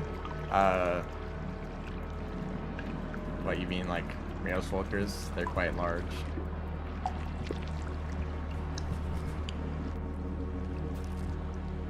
The slugcat is actually quite small compared to some other flying things in Rain World. I mean, I guess if you don't count bugs, like noodle flies are smaller.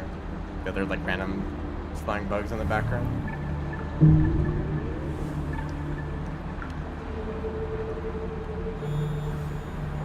Getting quite a lot of passages without even trying.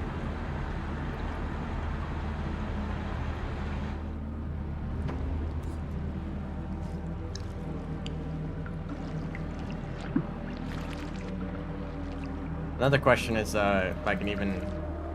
You know what? I can't even. Okay, let's get out of here.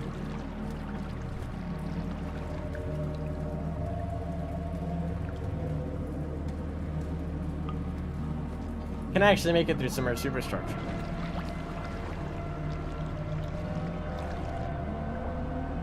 Because it might be designed for with like Rivulet or Saint in mind. Have ways to get through the water sections a lot easier. That jellyfish.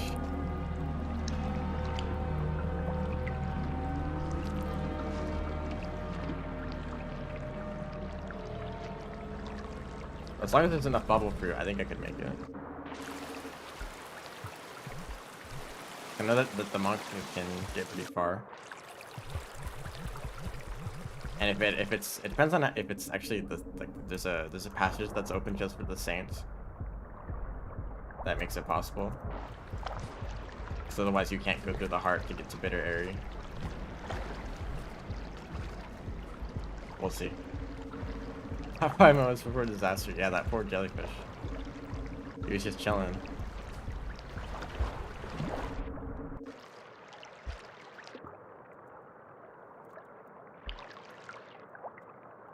Okay, how not to swim.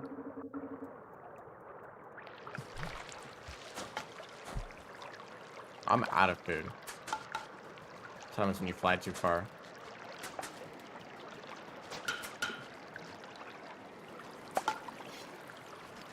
Just bring these in. For some reason, I hold bubble fruit really weirdly. And I eat them kind of weird too. Kind of like slug pups.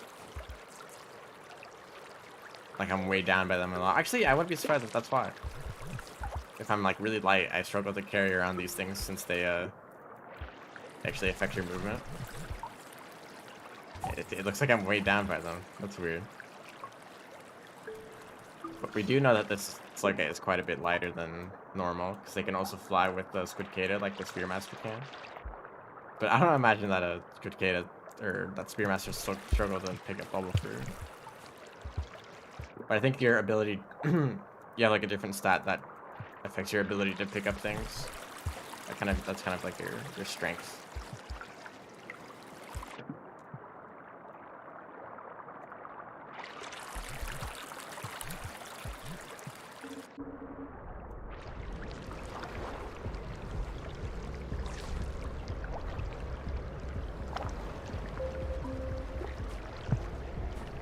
Oh yeah, I have to go this way. Actually, can I even make it into the merge superstructure if I don't already have a bubble fruit?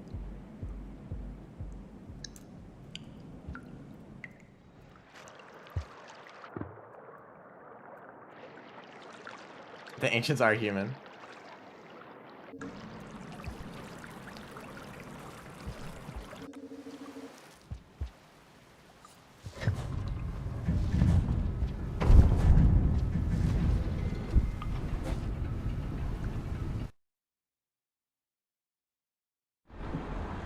Yeah, there's a whole lot of random theories for this game. Especially with Downpour, there's a lot that's kind of been left open without explanation.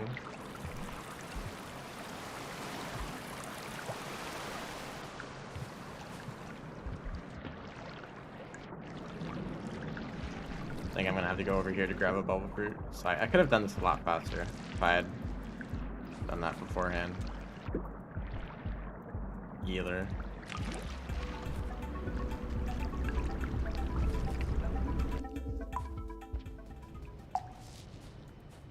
But also I can't go to the path that I want to because I can't get through that underwater section.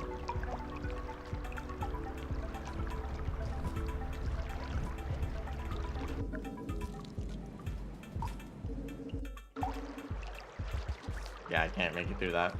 I don't see any jetfish around here.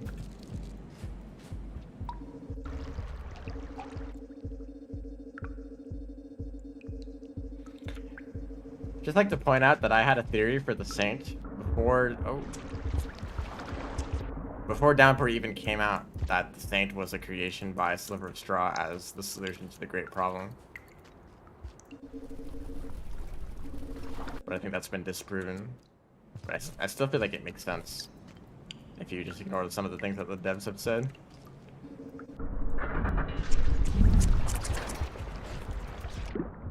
I don't even know if it's possible to make it down here. Oh, it's even further down than I thought. Just a little bit further.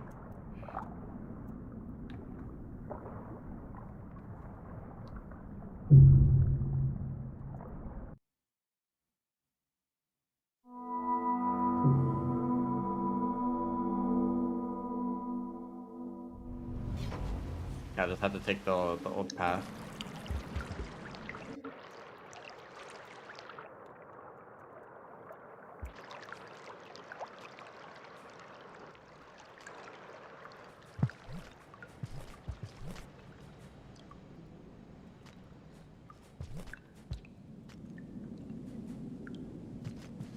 Unless there's another echo that I could get that I'm forgetting about.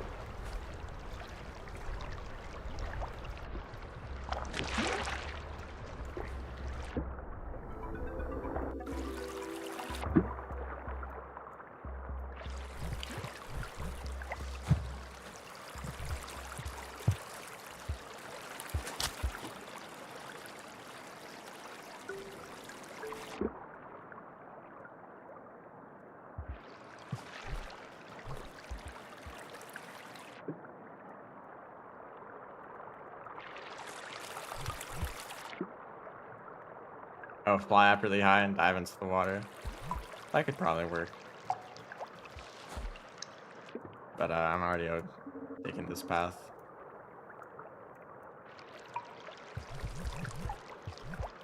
You don't know what's over on the other side of that pipe. But I'm just gonna take the path that I'm familiar with.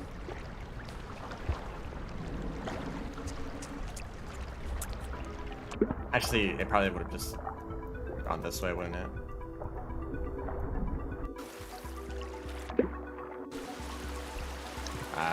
Who knows? I'm still not very familiar with Shoreline's map.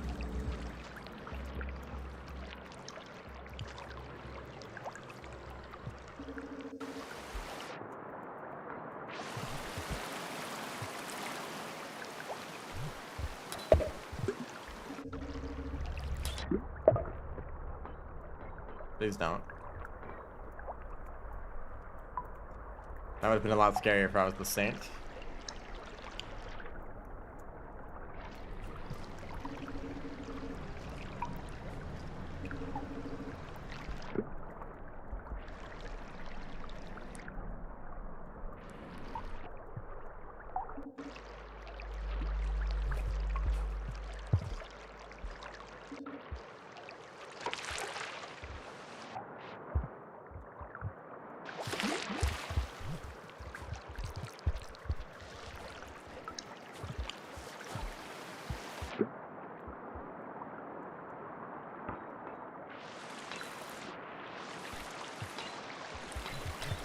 There's no bubble bead over here. No, there's not. Where else? Where else would I get bubbleweed?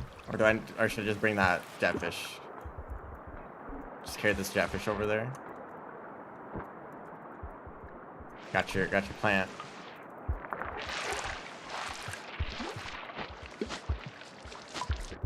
I think you can also use a jetfish instead of a bubbleweed, at least for some parts. But I don't know if I'll be able to bring it that far.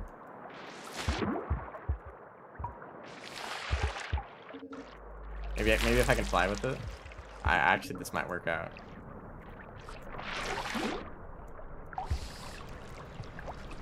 Although I am quite weak. But I can gain height from this. Although I'll run out of food quite quickly. Hello? Can we go through this pipe? I guess we'll just go underwater. If I can even make it this far. Oh yeah, it's easy. Forget how effective jetfish are.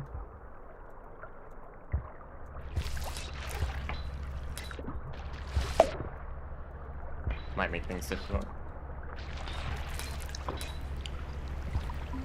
So I can gain height, but very slowly and at the cost of food. This might not work anymore. And the jetfish is gone. Okay.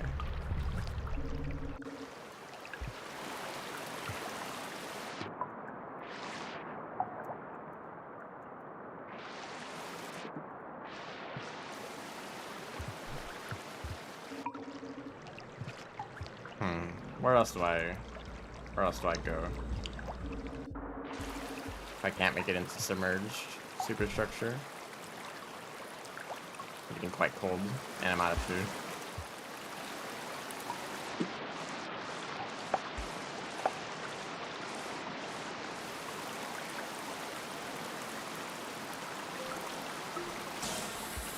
Great, I really wanted to use that.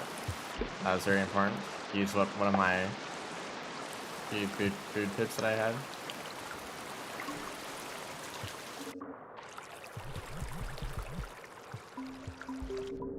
And there. All important uses. I might just die. That's a good way to do it. Oh, they can go underwater.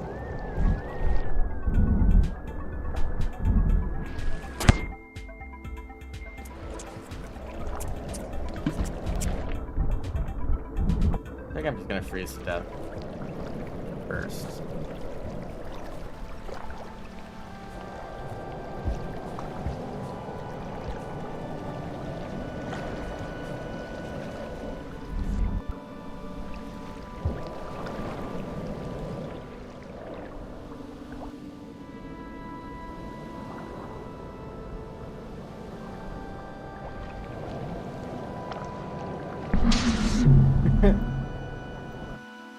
You know, I don't usually try to go over those. That didn't work out.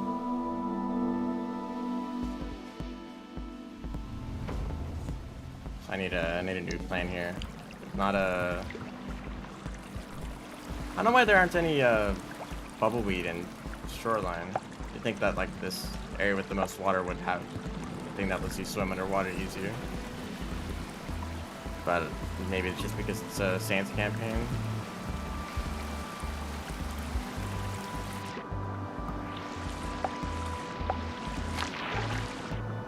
I think I'd have to go all the way back over to drainage to get another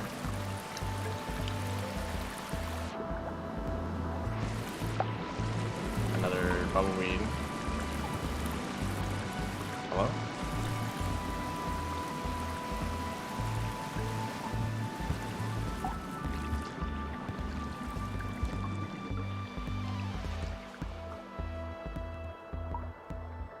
I have to go down here.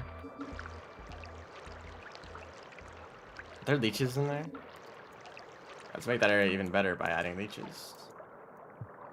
Actually, I could just use a passage, right? I guess I haven't been paying attention to that, but the Saint isn't able to use passages. But if I'm able to use passages, I could just... Actually, that still doesn't work because I can't put those items in my stomach. So I went, oh, hold up. There's a jetfish right here. I can fly all the way up there.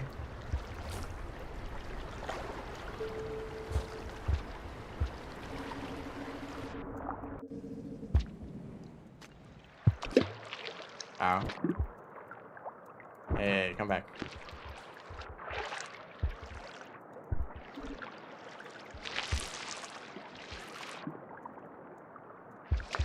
Okay, this could work out. Get a little speed going on. All those leeches in a perfect line. Suddenly noticing me. Now the real question is, can I get through this room without drowning? And getting past the centipede. Oh, the centipede's right in that path. Luckily I got...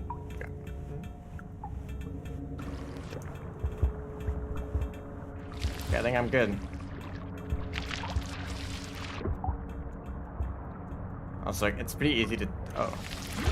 Here's all the bubble weed. I meant to do that. Not.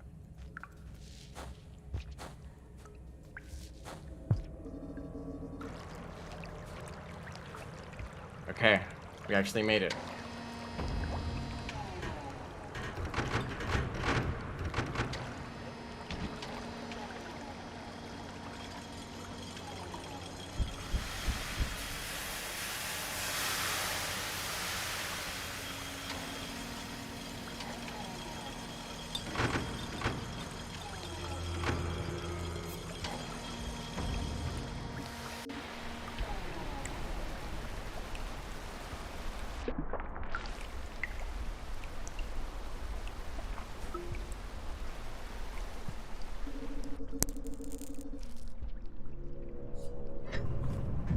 Is that usually still active?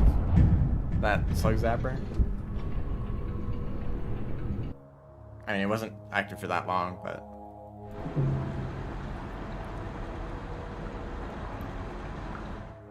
Or maybe that's how it is after the rarefaction cell is. You get that.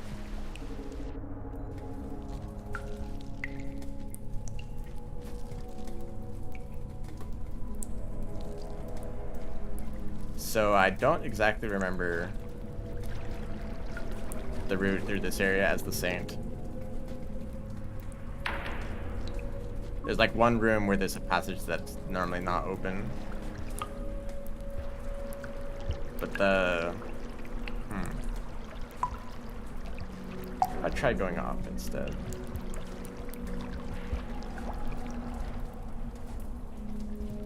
I feel like this route just leads to a big underwater section.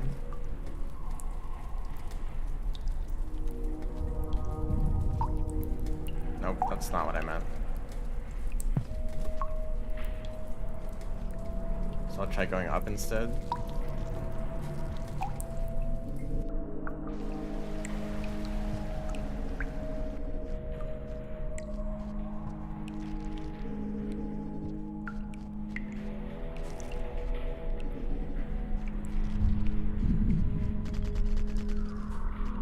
Thanks for that. I guess I could grab more fruit. Well, there's more in that room anyway.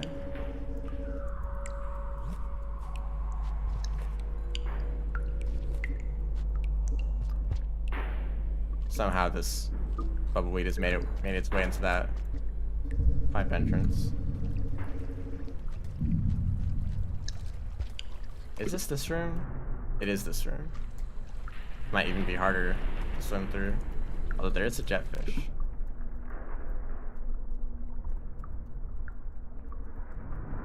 Hello? Actually, jetfish just get in the way. I'm now questioning if this is possible even more. And the jetfish are gonna be pushing me around.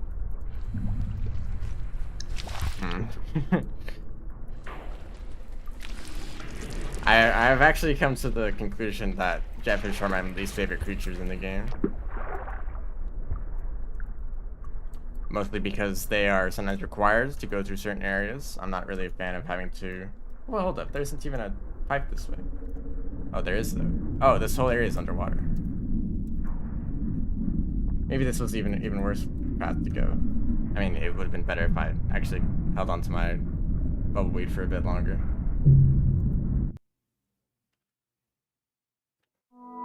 So I'll try the other path.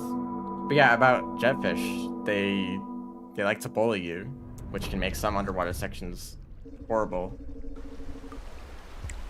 In one of my speedrun attempts of reveal any story percent, and one time I got stuck in a room, and I kept getting stunned by the jetfish for like a solid 30 seconds.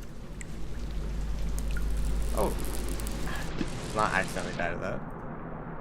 There's also more bubbleweed this way.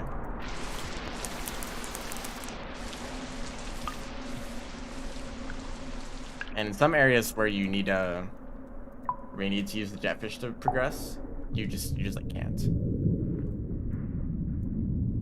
because the jetfish just don't show up. Please don't. Okay, this might be a bit risky. I don't even know if I can make it through this room. I don't know how much is left of the bubbleweed. I think we're fine. Actually, there's still a bit. Yeah, it was this room. This is the room that I got stuck in because of these jetfish.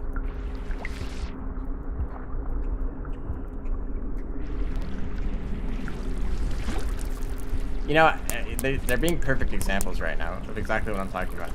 They also like to get stuck in that tunnel and preventing you from getting past. Actually, I might as well just try to grab onto one. Oh, I'm dead. Oh, I'm not dead. I think I'm still dead. That's the last tunnel I had to go through because there's air literally right above this. So I'll grab onto a jetfish there if I can. But there's reindeer. Okay, so they're kind of like underwater reindeers though, right? You need them to progress through some areas, and their AI sometimes is kind of annoying. Although once you do grab onto a jetfish, they're a lot easier to use. But reindeer, I feel like I can't actually complain about reindeer that much because they're kind of bugged, right? If reindeer worked the way that they were supposed to, then I wouldn't have nearly as many things to complain about.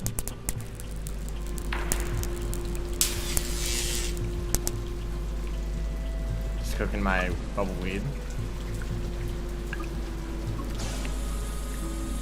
Okay, I was like, wow, that slug zapper really is bright. I might as well eat this if I'm gonna drop it.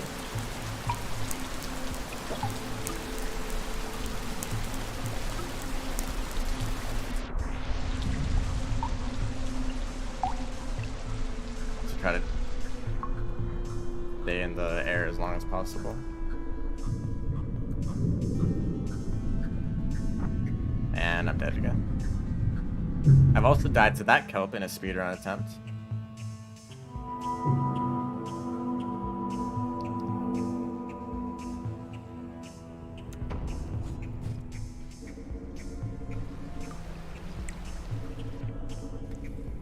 Questioning if it was a good idea to actually come down here, but I also need to know if there's actually the echo in this area.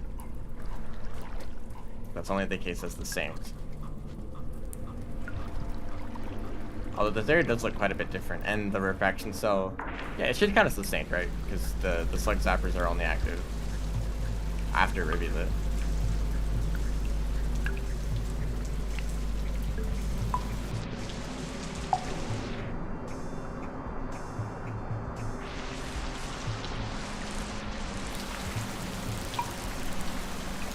It'd be cool if you could hold on to a bubbleweed and a jetfish at the same time.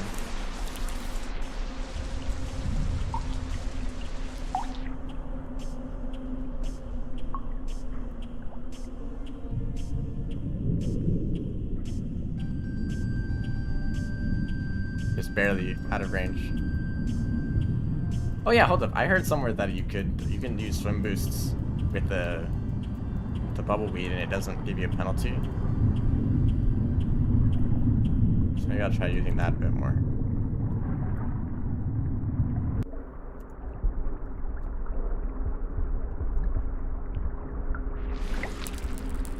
grab onto this guy. I'm not even strong enough to get through this pipe. Just barely. Well, I died at the jellyfish again. A little bit close, but we're good. Another funny thing, this area is usually actually quite hard to get up.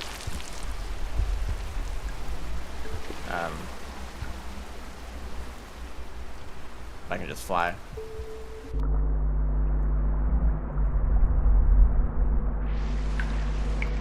So this is where I don't really know where to go. So I can follow this path to go to the heart, but I don't want to go to the heart because I won't be able to make that swim through the last area. And I don't even know if the transition into bitter area will work because it's kind of I work through a cutscene, particularly for the Rivulets campaign. So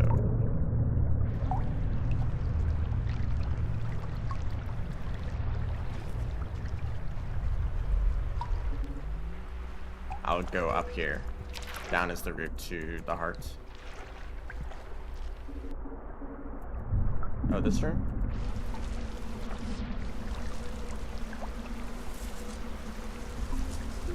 Let's go this way.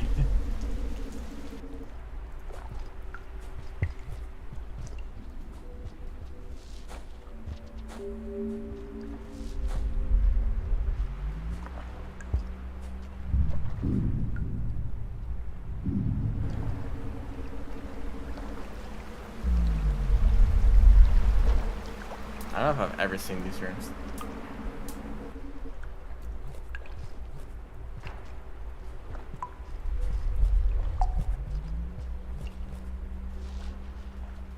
You can't slide in low gravity. I might have a look at the map just so that I know which direction to go, or else I might be wandering around this.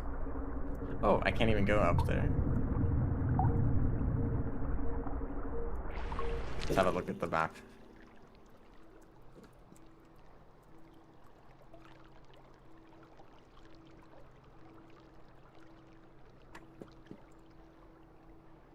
For DLC Saint Submerged Superstructure.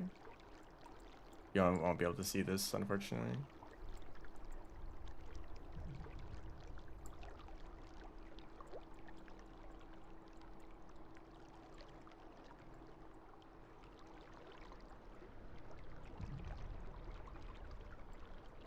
Okay, now it's like which room is the one that's open for Saint only? I have no idea.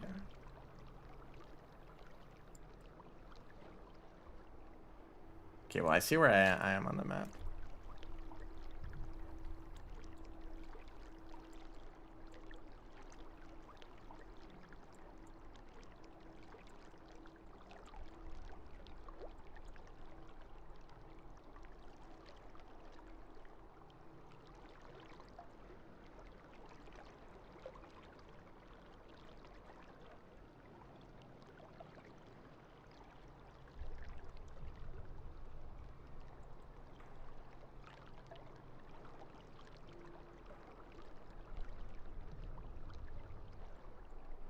I see a route that I might be able to take. Okay, so I have to go back this way.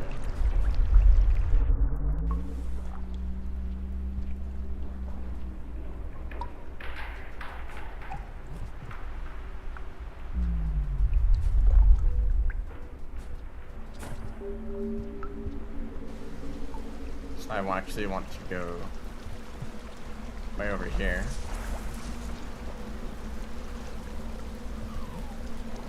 There's no knock here. Ooh, it's not fall.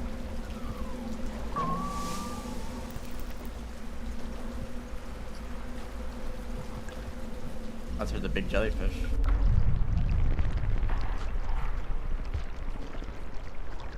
Oh, there's scavengers here too.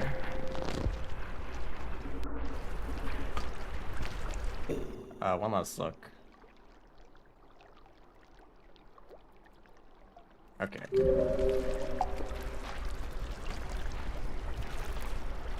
Don't throw anything. Okay. I think they would have thrown something if I stayed there for a bit longer.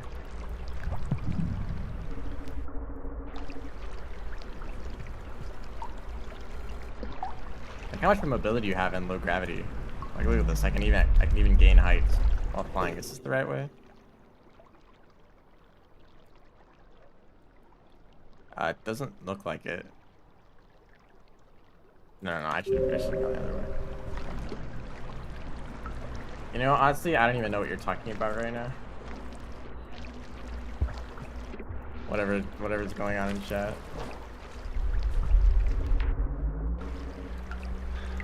I think I actually want to go back down here. And then up. One room.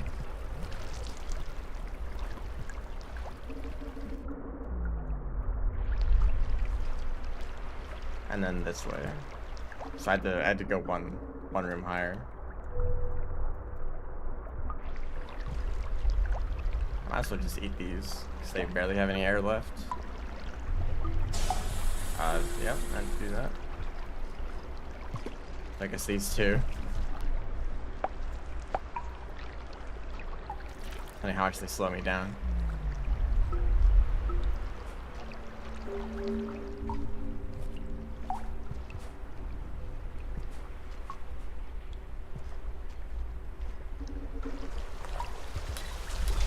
Whole bunch of snails in here. Here they can't just fly around freely in low gravity. I'd like to see this in an actual zero gravity, but of course that's not going to be a thing. It seems like the devs are committed to actually making a campaign for the Saints, or close to the Saints world. Because they had custom dialogue that would only make sense around this time.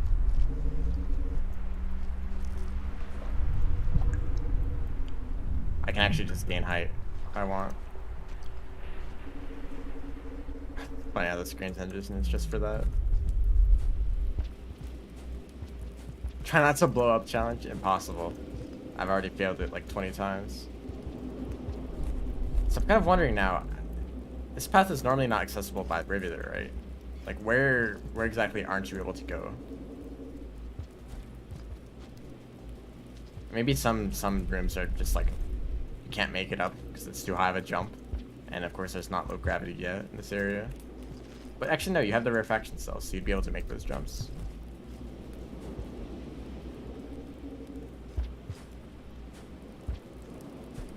But this is cold. I'm cold. I'm very cold. I'm assuming this also goes somewhere. Now I'd like to know where the shelter is. Should I cheat?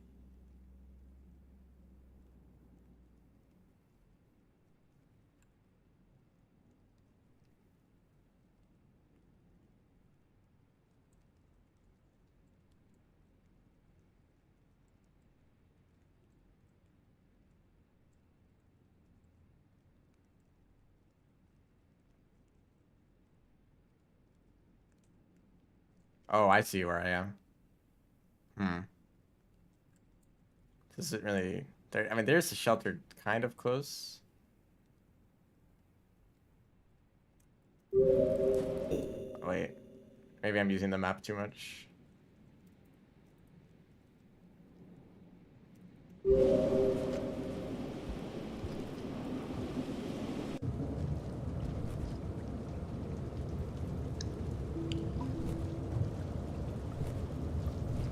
I also need to conserve my, enough food.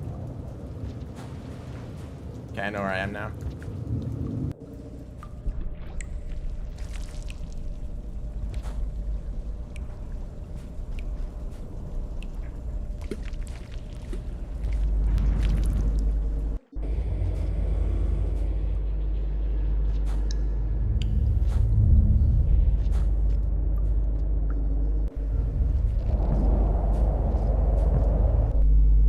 I was at like the very bottom of the... Like my cold meter is all the way out. I don't know how I'm not dead yet. Bird cat, yep. I've got wings. It is very cold outside. The game just crashed. Thank you for that. So I really wanted. I didn't want to stay in a shelter. I wanted the game to crash. Hopefully I actually did save in that shelter. And it didn't break while saving. Don't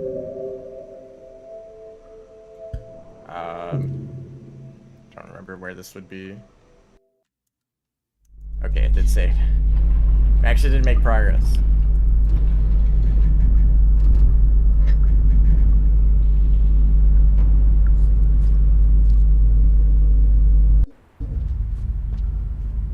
So I could go straight over to Moon, but I'd like to find that echo.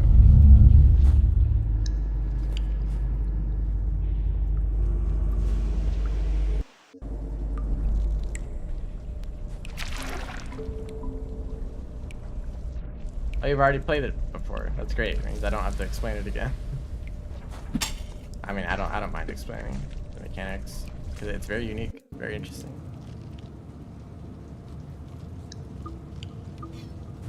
Hope it's not. I mean, that makes sense. Like trying to make co-op work with these mods. It's understandable that it'd be like unstable.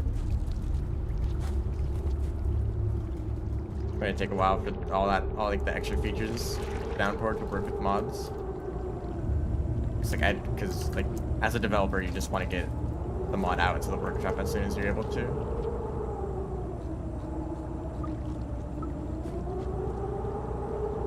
First crash in a while, yeah.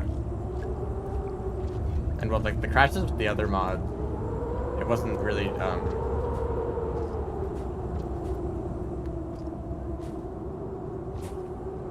it wasn't like the game actually crashing and closing, but it was just infinite loading screen.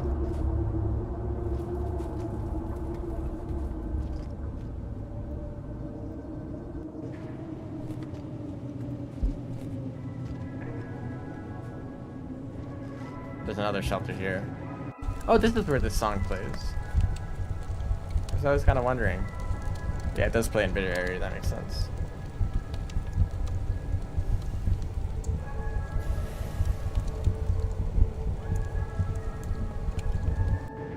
Bird does not like being rotund. I actually saw, I think it's in the, like on the workshop page, it says do not use with these mods, and Rotund World is one of those.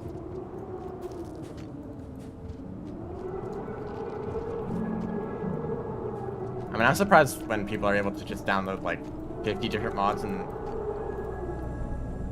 like somehow they don't break immediately. Hello, can I go here?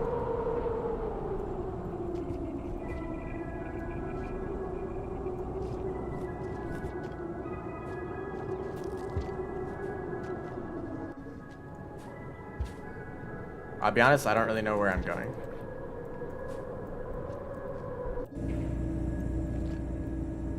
I think I'm just going in this. Yeah, this feels like the wrong way. This is the Safari. Yeah, I totally needed that.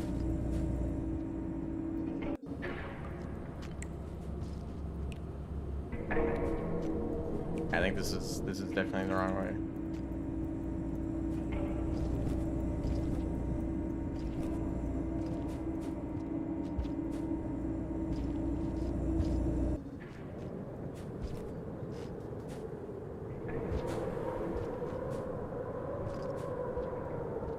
I do like how there's a lot of space in this area to move around and blow up. Once again, the try not to blow up challenge has been failed. Let's go back in here for a bit. Not like I have enough food to actually shelter anyway.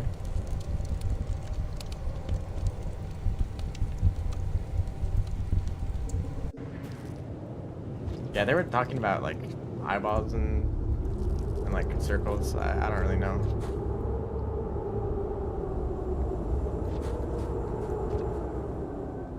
I probably should have gone up here.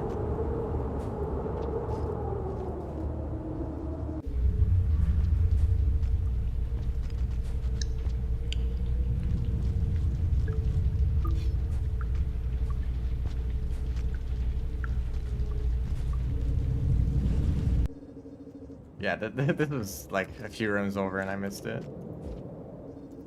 So this is where the echo is. I don't actually know if the echo will be actually no. I do have to activate the echo first. So I'm not the saint, but will it actually work? Because the moon's echo did not work at all.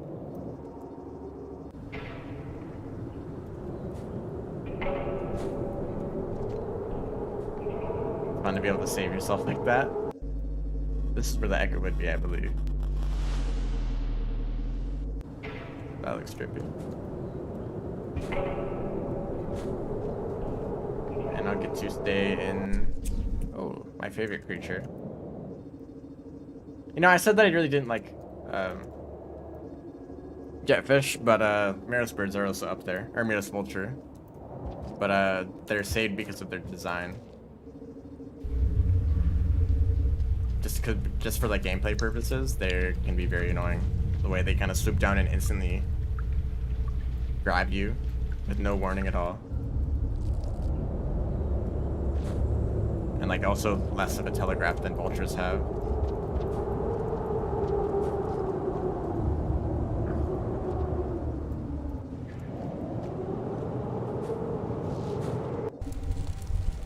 Get to stay in the worm shelter.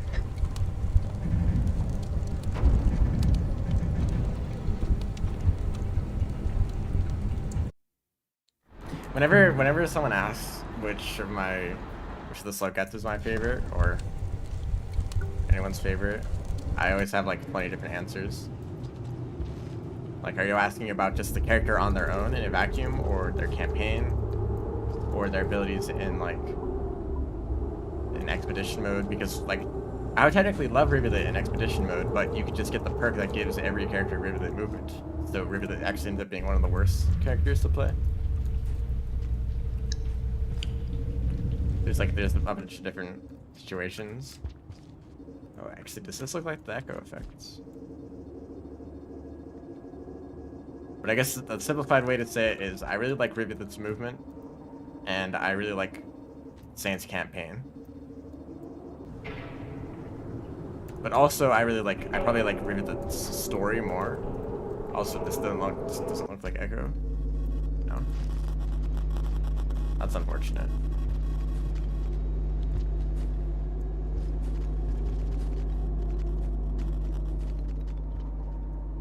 Like, I feel like the Rivulet's campaign tells a better story that's like based on characters, and the Saints campaign tells a better story about the world. I didn't want to fall all the way down here.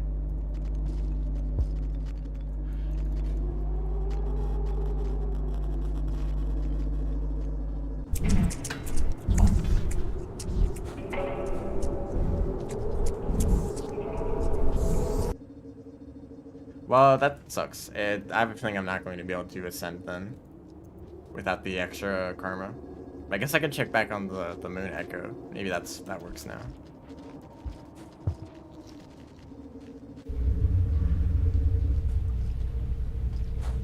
I'm always glad when people say they like Gourmand, because I don't really like Gourmand at all. So at least like someone can enjoy it.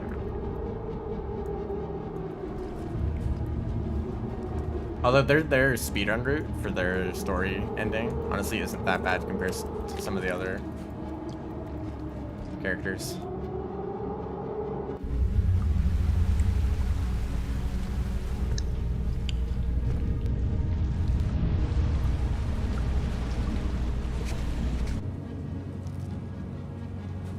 And as much as I like Rivulet, there are some regions like the Rot, for example, aren't really that fun to navigate.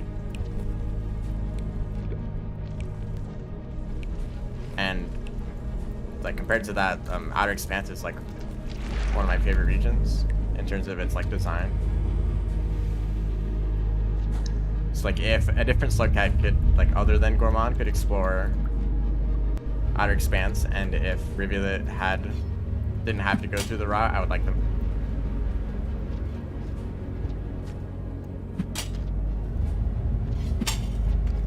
Has this been a problem before?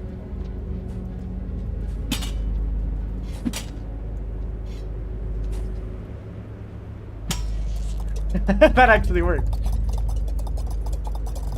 Wow. I didn't think that actually. So I think it's based on how fast you throw it.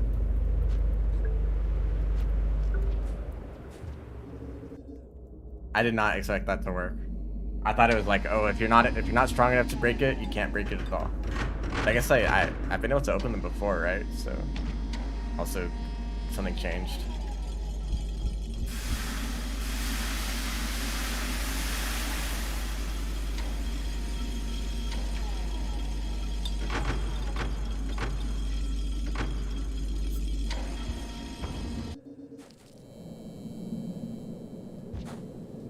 Guess I'll check on if this echo has showed up.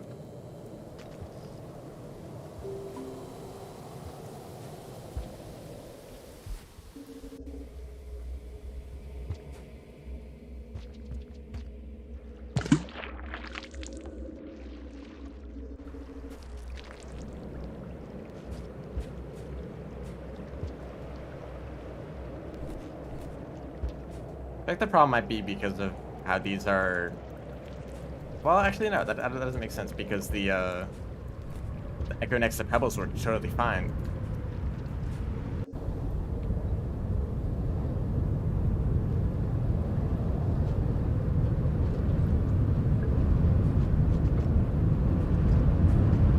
And that's like essentially the same as this one. So who knows what's going on with these.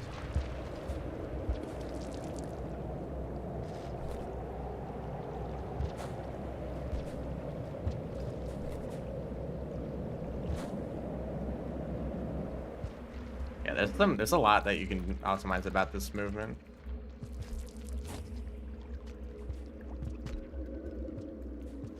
So I feel like this character's movement would still be pretty good, even if you couldn't fly more than once. I feel like that might be better if you only could flap your wings once or touch the ground just like a double jump. Because it's kind of annoying to accidentally fly extra at the cost of food. But also, you know, sometimes the extra flight does help a lot, like navigating Silent Construct.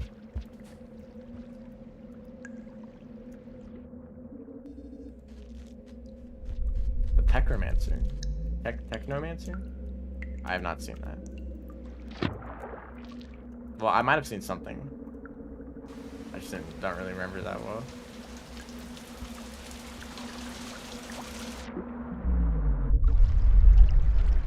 Hello.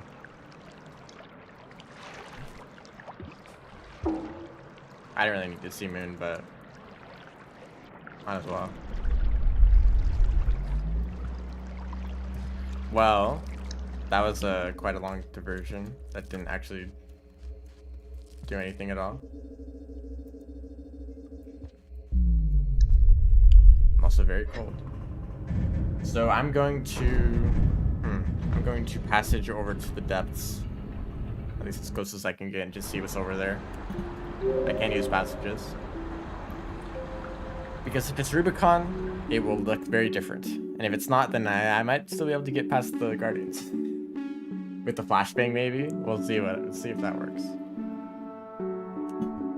But I don't even know where I can go to. The names have also changed here.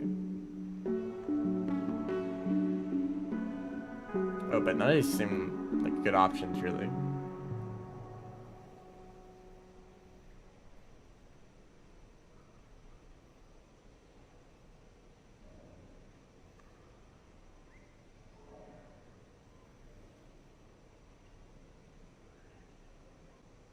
Where was this? Was this garbage waste? This is right next to filtration, so I guess that's the best spot I can go to.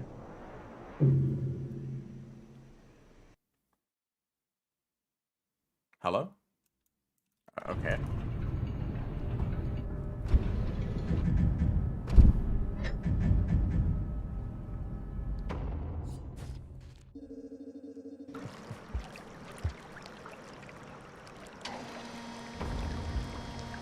Yeah, so that's the lighting changes in the middle of the gate. Also, the water looks interesting.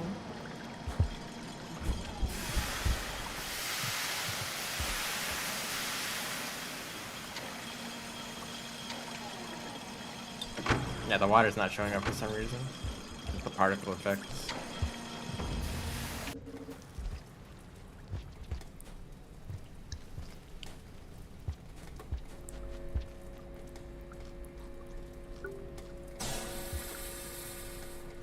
Failed once again. Really the hardest challenge. So I think it's going to be the end of the stream soon. We'll just get to the depth and see what's over there. But so that means I also have to get through filtration. But I am glowing. Also, isn't that interesting? I am glowing right now, right? But I never ate any neurons. So I just have this from the start. I didn't really notice. Anyway, so I think yeah, now's a good time to just talk about the slugcat when I think about it. I really enjoy the movement, but it's also a bit on the overpowered side. I don't really know if that's a fair comparison though, because the Saint is also quite overpowered.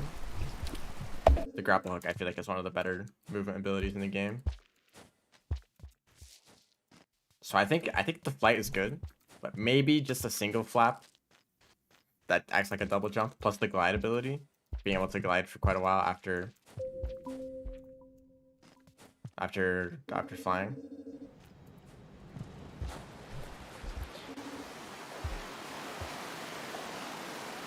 And also, I feel that the rivulet movement is maybe a bit excessive. Like having such good aerial movement on top of rivulet's ground movement is like too good. If you're gonna have one really powerful movement ability, they don't also need really good base stats.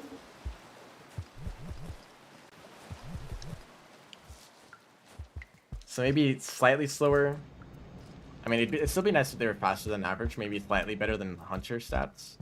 But it doesn't need to go as far as Rivulet's abilities. And there's some things that I've noticed that are kind of balanced, like being super light, being kind of weak and not being able to carry things very far, although I haven't really done that at all, other than what I've noticed when picking up Bubble Fruit.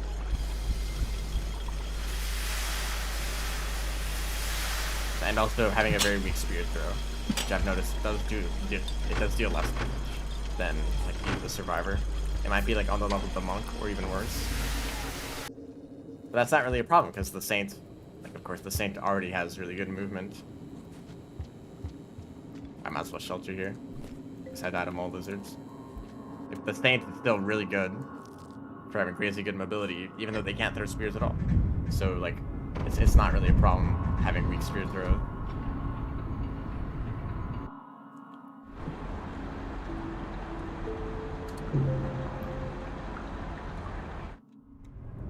Also, the flashbang ability, I feel like it's kind of out of place.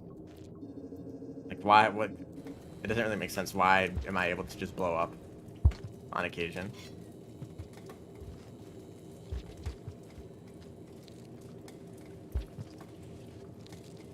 Like most of the time, you want to keep all of your abilities kind of like within the similar theme.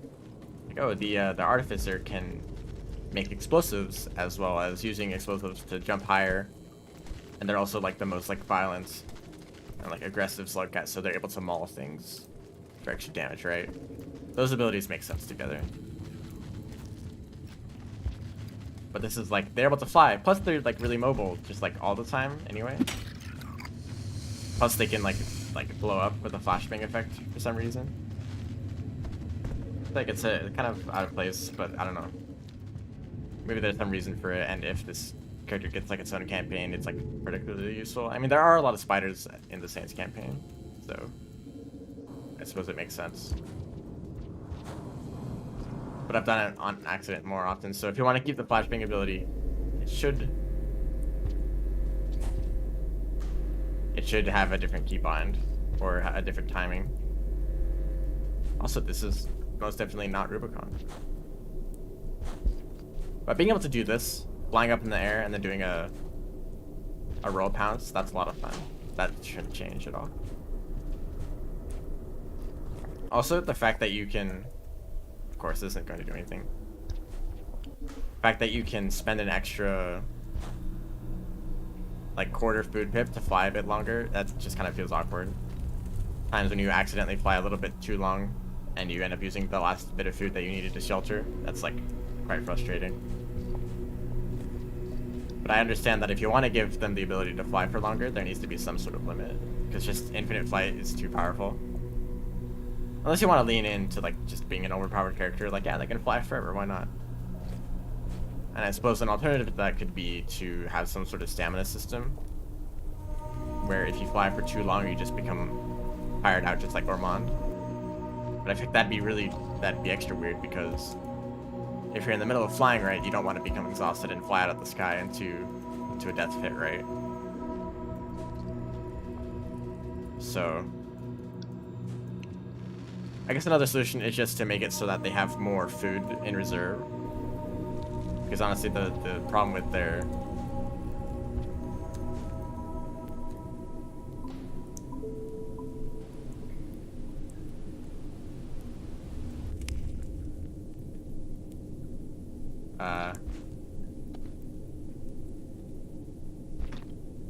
okay. I don't think I'm gonna be able to get past them. Although I did try to do the flashbang, it didn't work. I couldn't activate it in the air. Okay, considering that they need to use food to fly for longer, and I think it makes sense if they had extra food in reserve. But if you want them to feel like the rivulet where they constantly need to be looking for food, then I suppose that makes sense.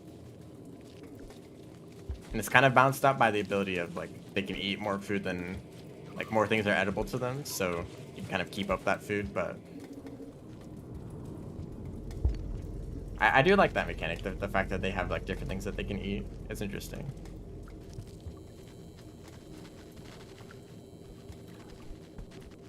And also, I haven't even talked about this at all, but some of their new regions have been a pleasant surprise. Of course, that's kind of to be expected with, like, some of the higher quality mods in the future. Like, a lot of them are going to come with their own unique regions and their own story and whatever, just like Downpour did.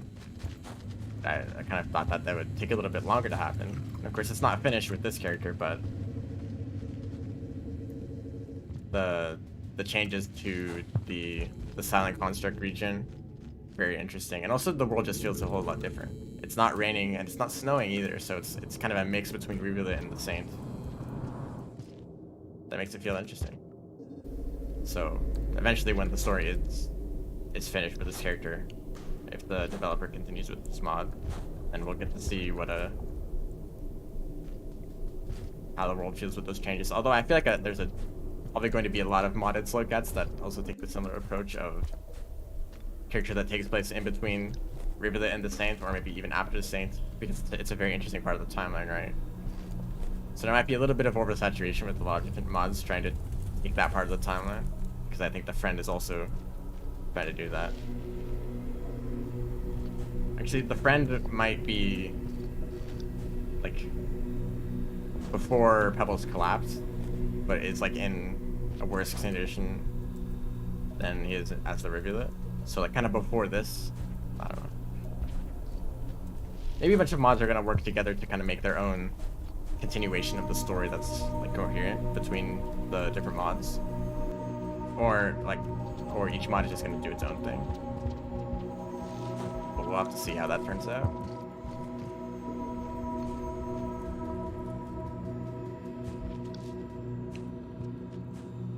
But I think there is some effort to avoid, like, too much repeat.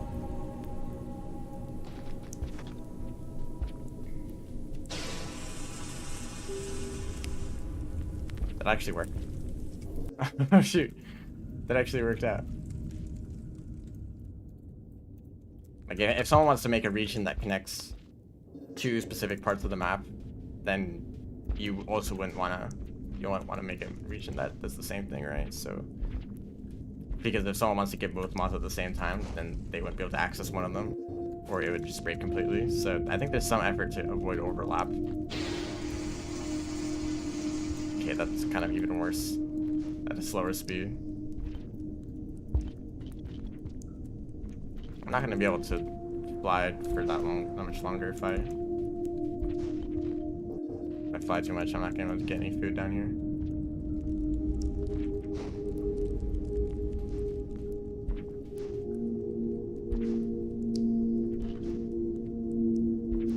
Technomancer is before Pebbles.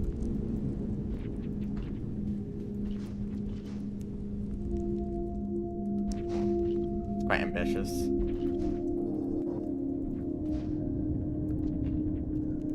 That's like as much of a leap back in time as the Saint is a leap forward. Like even more, though, probably.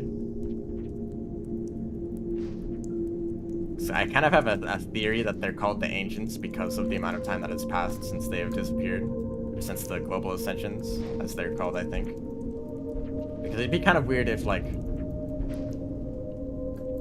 if like all of the ancients disappeared and then like only a few cycles later they were called the ancients because they weren't gone for that long, right?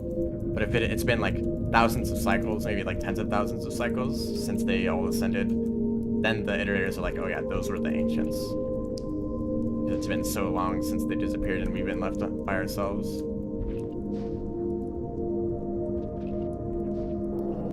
It'd be kind of weird to refer to yourself, to your own species, as the ancients while yours like still around.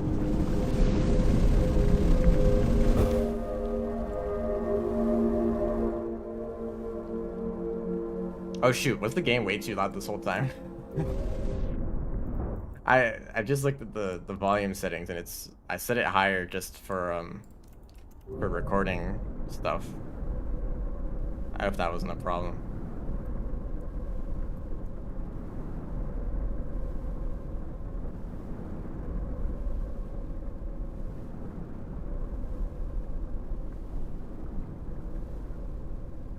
If Pebbles was not yet built, they wouldn't have to. They would still be alive. Yeah, there still would be ancients, but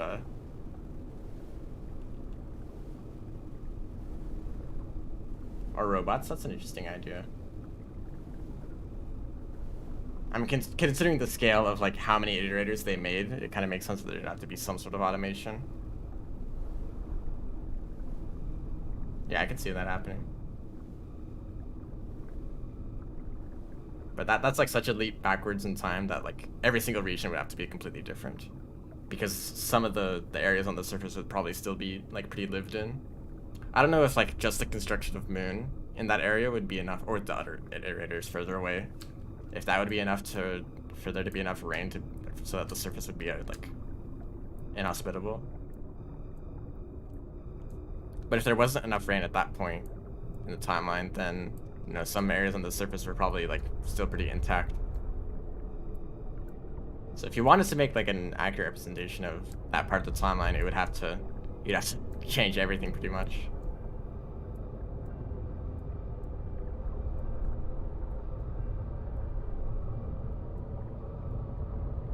Yeah, 5 Pebbles was created because of there wasn't enough space on Moon, and the rain was starting to become a problem, so that they had to move more people up into the city, so they created another iterator to have more room. And that's also why Precipice exists, so that the ancients on Moon City could travel over without having to go down to the surface.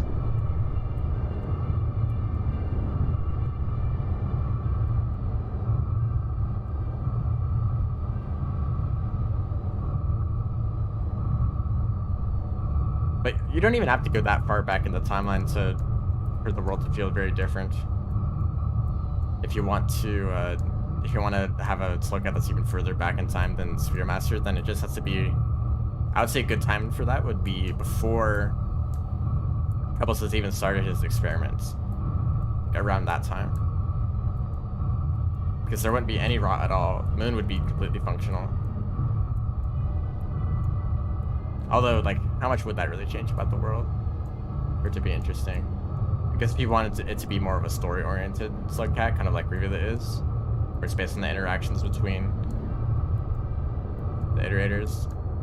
I guess it's also kind of canonical that that's what the Spearmaster did, right? He delivered the message to Pebbles that got him to start the experiments.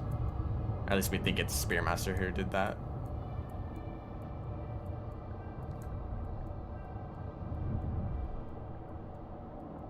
Don't like Wormland.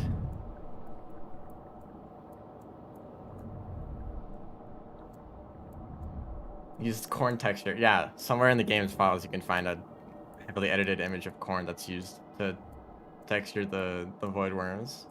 Although it's really hard to tell in game because of all the filters in this area. It's kind of just hard to see the corn at all.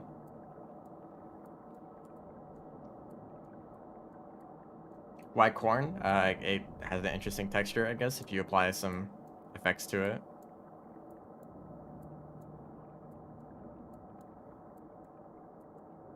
I mean, the world before iterators is the base game, like industrial complex, just like regions like that, those were like the places that were built and where ancients probably lived for some amount of time.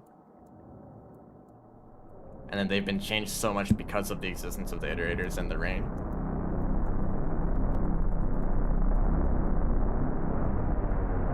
Also, there's a decent chance the game just crashes in a moment, so I'd be surprised if that happens.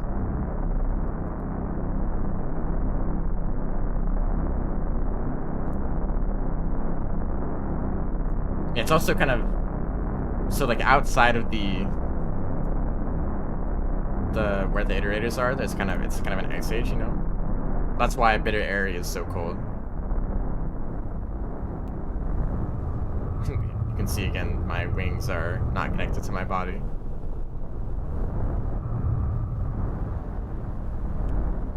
Yeah, shaded Citadel would just be Citadel.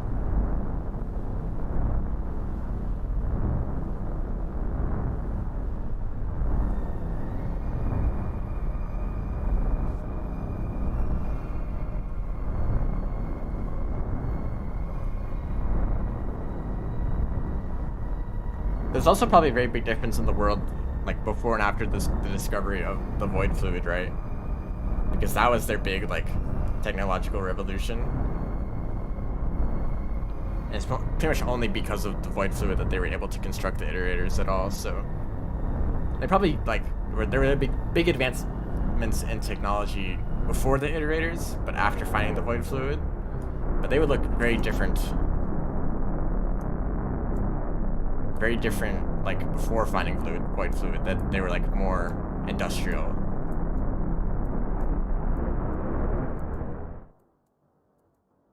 Anyway, this thing on my head has been going all over the place this whole time.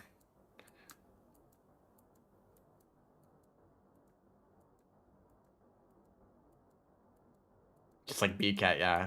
Whenever something gets drawn behind the slugcat, it kind of doesn't follow along. Are we gonna see other slugcats? We are. Last time I did this, the game got very slow and crashed. Actually, I don't think it crashed, but it slowed down so much. It was like a few frames per second. That was with the drone master, and I think that's because each drone master slugcat that spawned in also created its own set of drones. So it was probably like hundreds of drones that were being created in this sequence. That's why it lagged.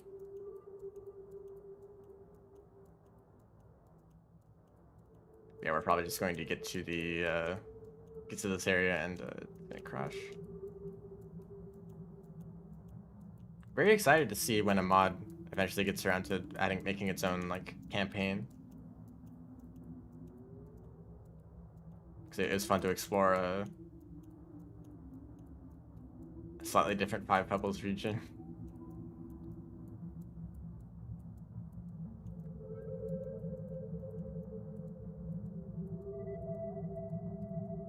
It seemed like there were like some parts that were specifically designed with the flight in mind, although they probably would have worked just as well with like the Saint.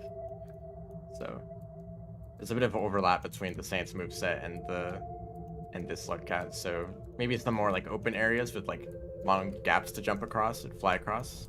Those would be better.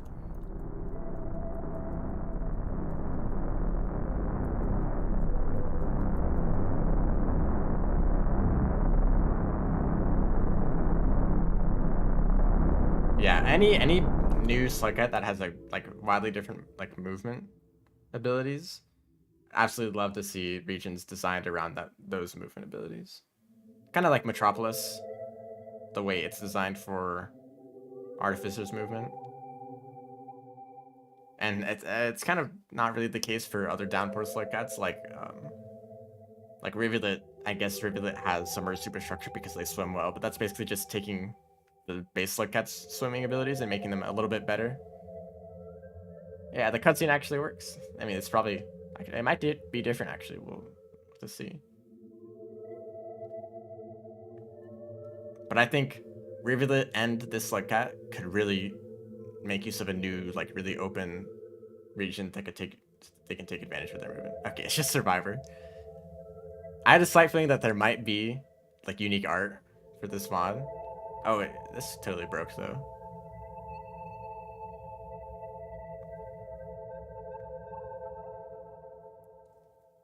But like the faster a character's movements, the larger their world should be to accommodate their speed.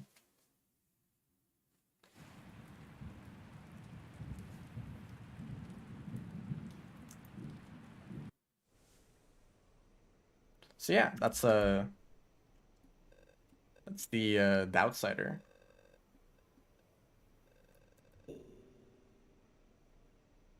There's even new artwork for this. So they did do something new. That's nice. I imagine that they're gonna get around. Well, actually, they probably not gonna make an Ascension ending if it works completely differently. I don't know. Maybe they'll get around to making a Ascension cutscene. That'd be great because all the artwork created for the slugcat has been very nice. So yeah, that's gonna yep, it's gonna be the end of the stream. Thanks everyone for watching. We're gonna be doing another stream tomorrow. Although since I've kind of completed everything about this slugcat so far, I'm not really sure what to do. Maybe I'll check out that other modded slugcat you're talking about, or I might just do some like challenges or other stuff, just in regular downpour. So yeah, see ya.